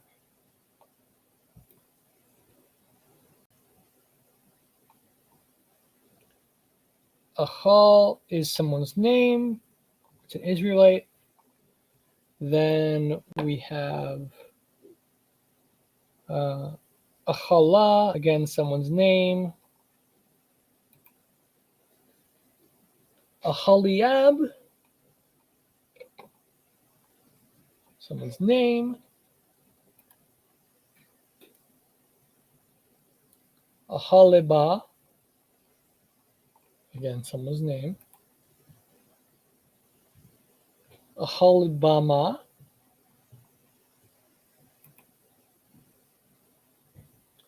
Ahalim, the type of trees.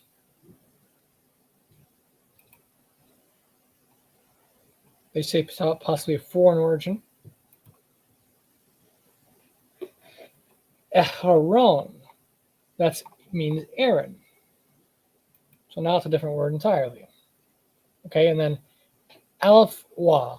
All right, so let me stop there now because we went through a lot more words. So let me share now we're going to look at the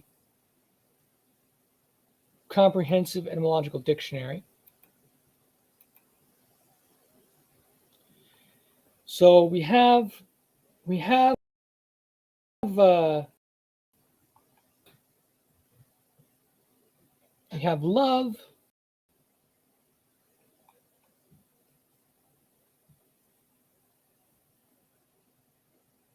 ahava, love. Okay. For the infinitival, I showed you a few verses.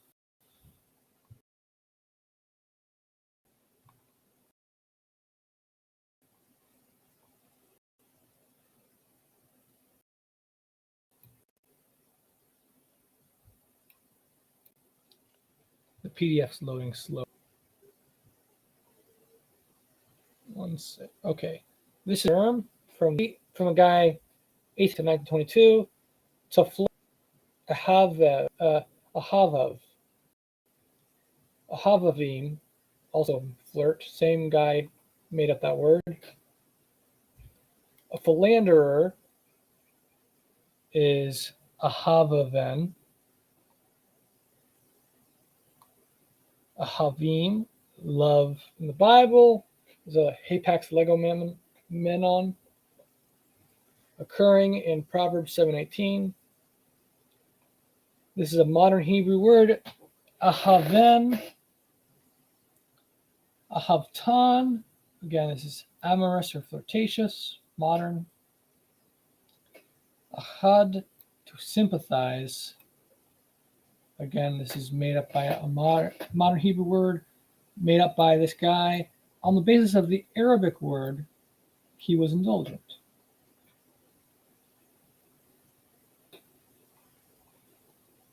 Possible Hebrew, ehadi. Let's see. So this guy made up a lot of these words. Eliezer ben Yehuda. Then we have this woe, alas, or ah that we talked about. Apparently Akkadian has the same thing. And it says also look at other languages like English, ah, oh, it's the same basic concept. Ahav, loved or beloved.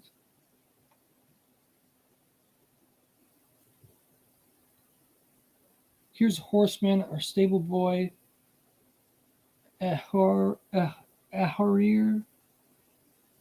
of unknown origin. This is Ahriman, and that is the Zoroastrian evil spirit. It's modern Hebrew.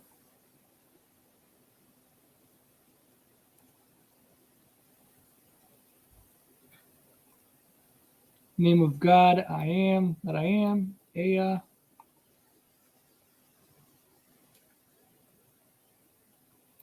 This is modern Hebrew, Ahel, which is umbrella or lampshade.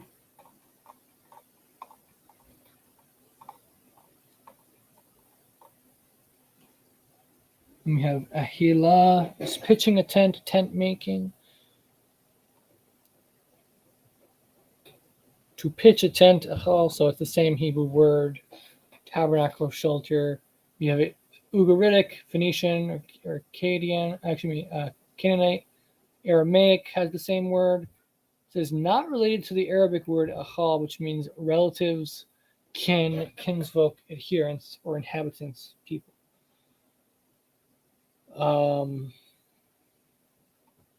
Ahal means aloe. In the Bible, it said aloe tree.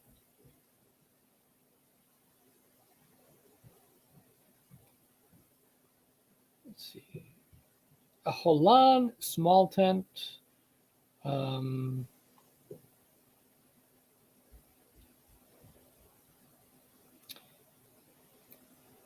Al, or means or, so Aramaic, Syriac, Ugaritic, Arabic, Ethiopian, and Akkadian all have that same word. So we'll stop there. And now let's go to Wiktionary.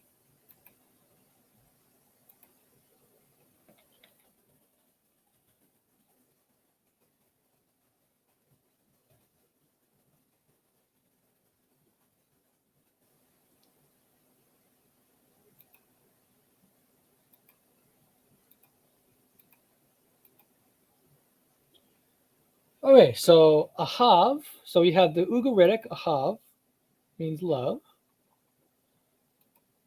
We also have the Arabic ahav, but it says from the root habab, or habab.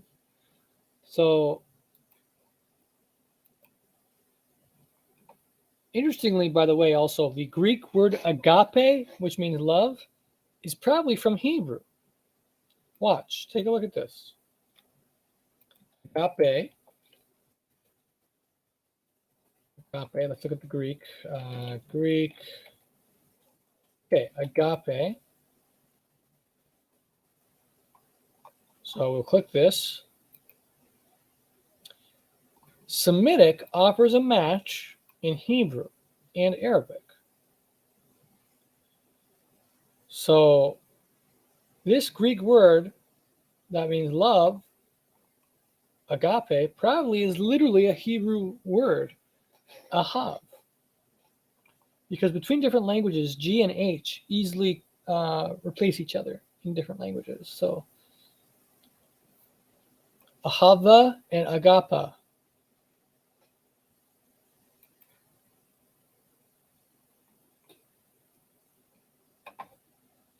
So probably the root word, the original root word of ahav is actually the Arabic habab. So the Arabic is probably the original way of saying the word habab.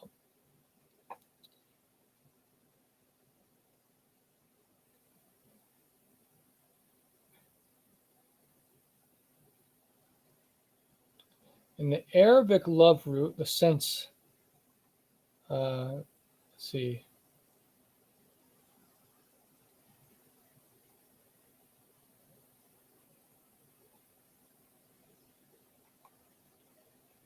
so habab, love, affection, focus, attention, captivation, also means related to things that bulge.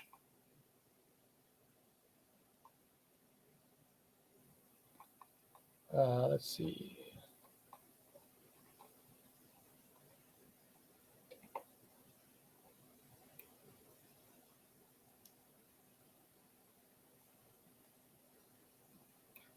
For the swelling senses, see.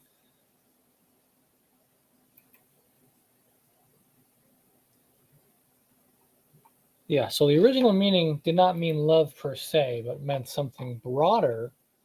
And in context, it's referring to love, but it doesn't actually literally mean love in the original root word, as we can see from Arabic. And Akkadian does not have use that word at all for love. So originally, this word probably didn't mean love at all, since Akkadian doesn't even have that word.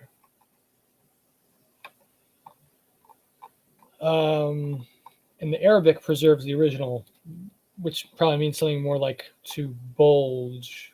Like what did it say?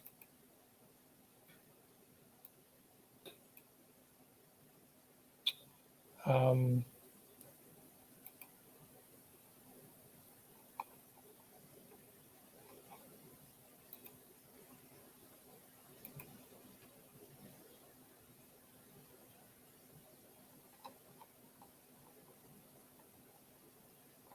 anyways, okay, let me see what we got here. Ahava.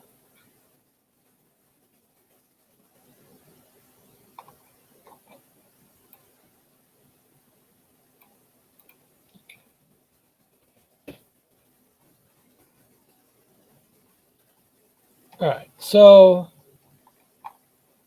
now we go to the next word. Let's see the next word.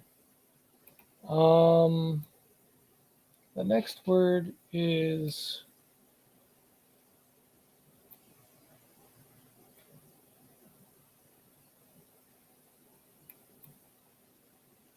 ahal.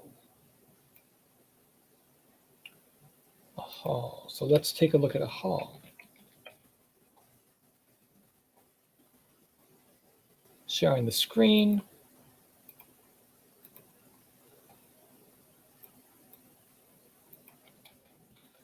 Ahal.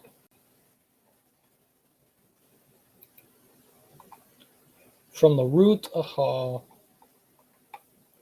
Okay, so it means tent, but let's take a look at the actual root. The tent sense is presumably denominal. Okay, from Proto-Semitic. So let's take a look. Proto-Semitic.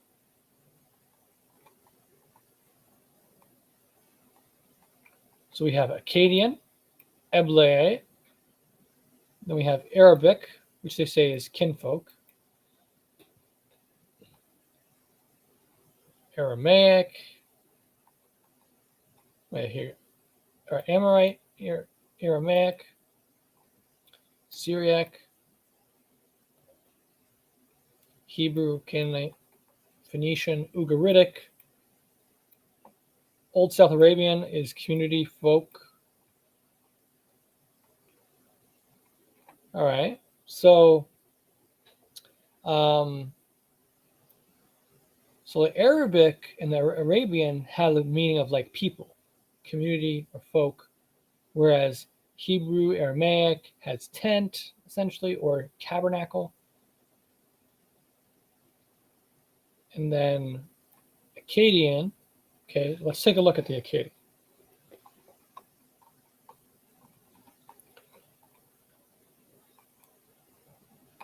So it means a city or town, basically a dwelling place.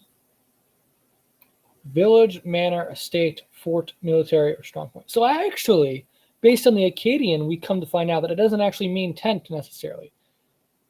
So again, like tabernacle, dwelling place is probably the best way to translate it.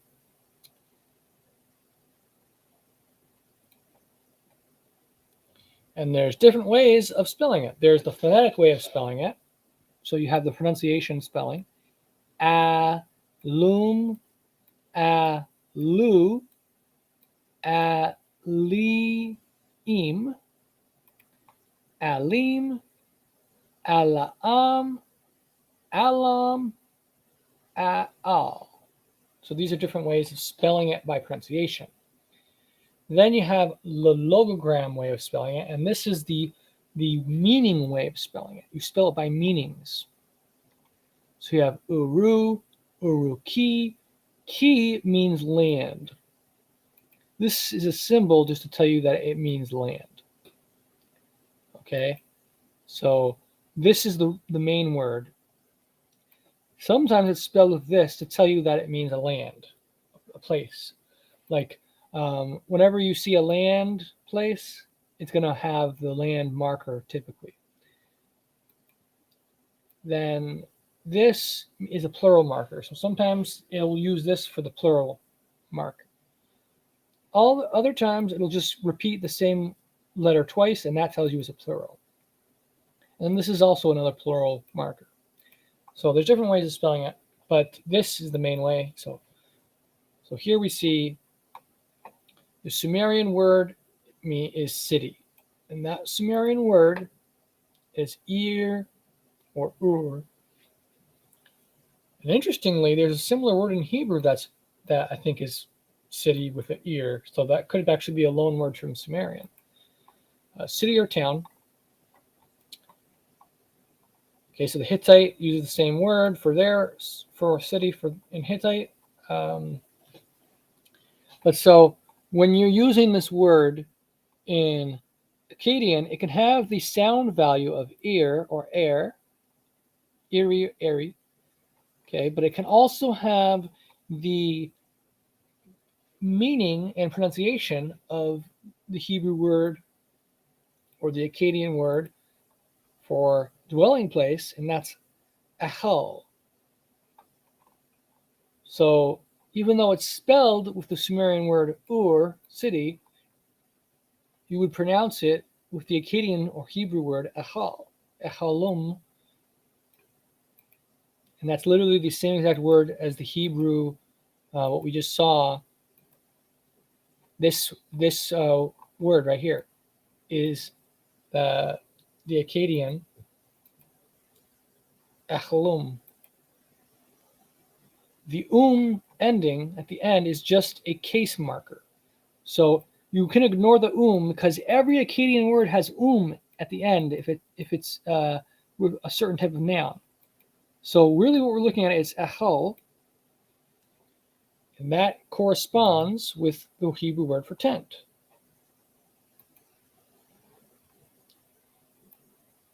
All right, so now let's see. Let's see what we got here.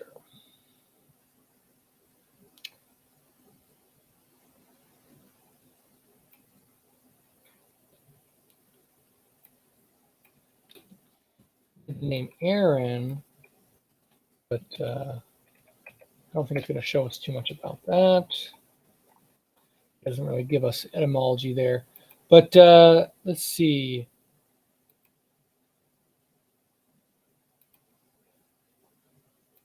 Okay, we're going to look at the word for or in Hebrew. One second. Here we are.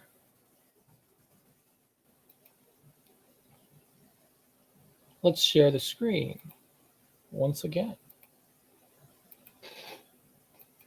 So here we have, it means or either, okay? Hebrew or Hebrew ow is used much as English or. And when you have two ows, it's used much as English either or.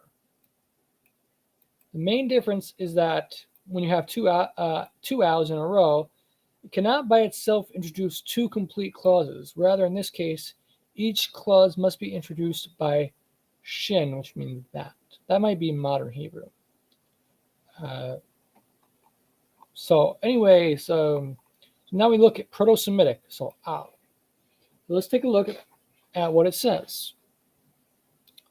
So it means or, and it literally occurs in Akkadian, right here.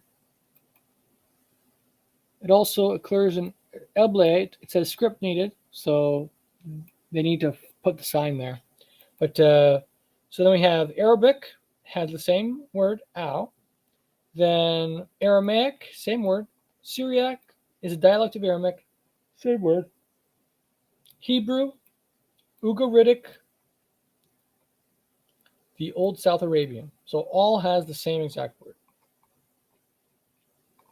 Probably, and I think Ethiopian does too, but it's not showing the Ethiopian here. So let's take a look here. Okay, so the Sumerian word in particular it means and.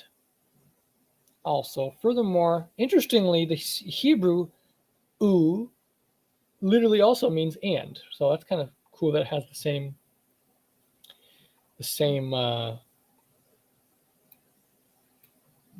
pronunciation. U. So the Akkadian also has u, which means and.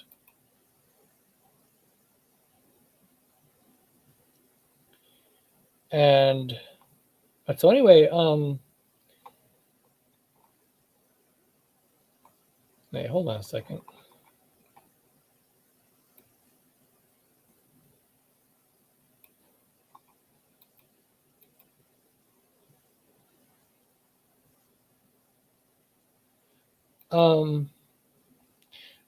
I think they put the incorrect information for the Akkadian here. It's supposed to say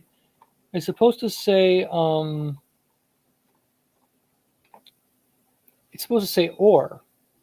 It says and. So I think that's error.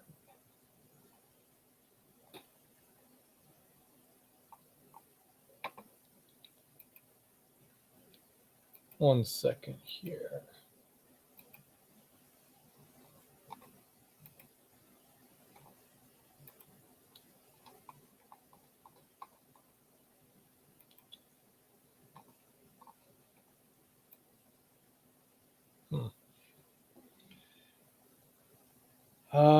I don't know about this one. I'll have to find out if this is the correct form or not.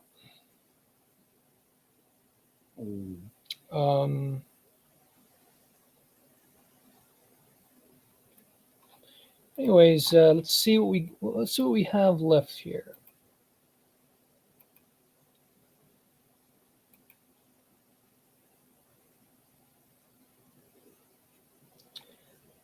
Let me share the screen.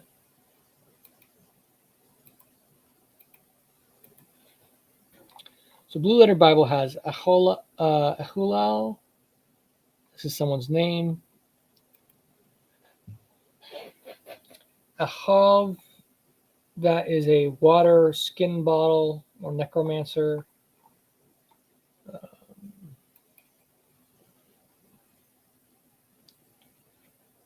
Someone's name, Albil.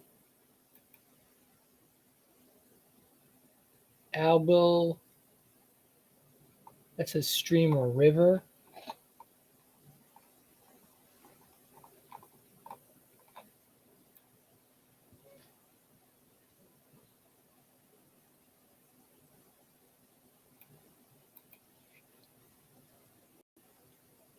Oud, brand or firebrand. Oudot, cause. I translate it because.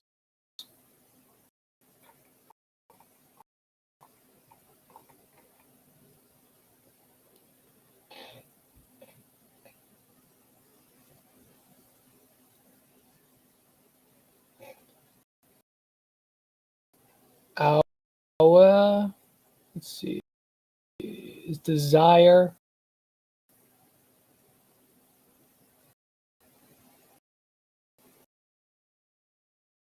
To covet, wait longingly for, or wish. Um, in the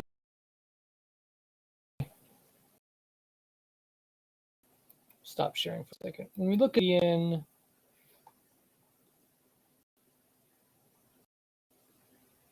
let's see what we got next for the.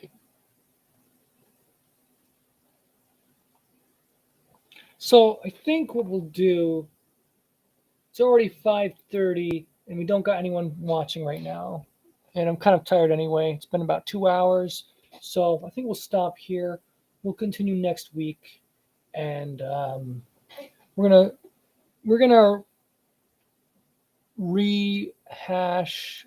Let's see, where are we gonna start? We're basically gonna start off with um, with Alb, with Alb. That let me just share the screen for that one. So Alb right here, necromancer or water skin bottle. So we're gonna start off with that one. We'll do that next time. So normally we have people stay on longer, so I don't know if something was going on today, but hopefully everything worked out for the video okay. Hopefully the audio was okay. I do know some people are watching on Facebook, so in either case, hope you guys have had a great week and that this next week will be even better than last week for you guys. And we'll try to continue next week. So God bless you guys. Have a great week, and I'll see you back Sunday. And we're gonna cover. Let me just show you guys. I want to show you guys what will be next, particularly in the Akkadian side of things. So we will be doing the same word for Aub, but also we have our, which is light. So becoming the word for light, covering the word for sign. And then we'll finally be at the Aleph Zion words. So we shall soon be at the Aleph Zion words. So we're slowly but surely we're getting through Aleph words. So let's see, page, right now we're on page 32 of this book. And to get to the end of Aleph words, we have quite a ways to go, but let's see how far we have. Now, there's a lot of Aleph words, so it might seem like this is going to take forever, but really there's a lot of Aleph words compared to other words of the first letter. Aleph words are among the most numerous words of all. So we go all the way to all the way to 66 for Aleph words, and we're only on 33, I think we said. So quite a ways to go, but we will get through it all, and it's going to be some pretty good stuff. Hope you guys have been enjoying this series so far. I look forward to next week, and hope you guys are enjoying this series. Hope you're getting something from it, and I'll see you next time. Peace, everyone.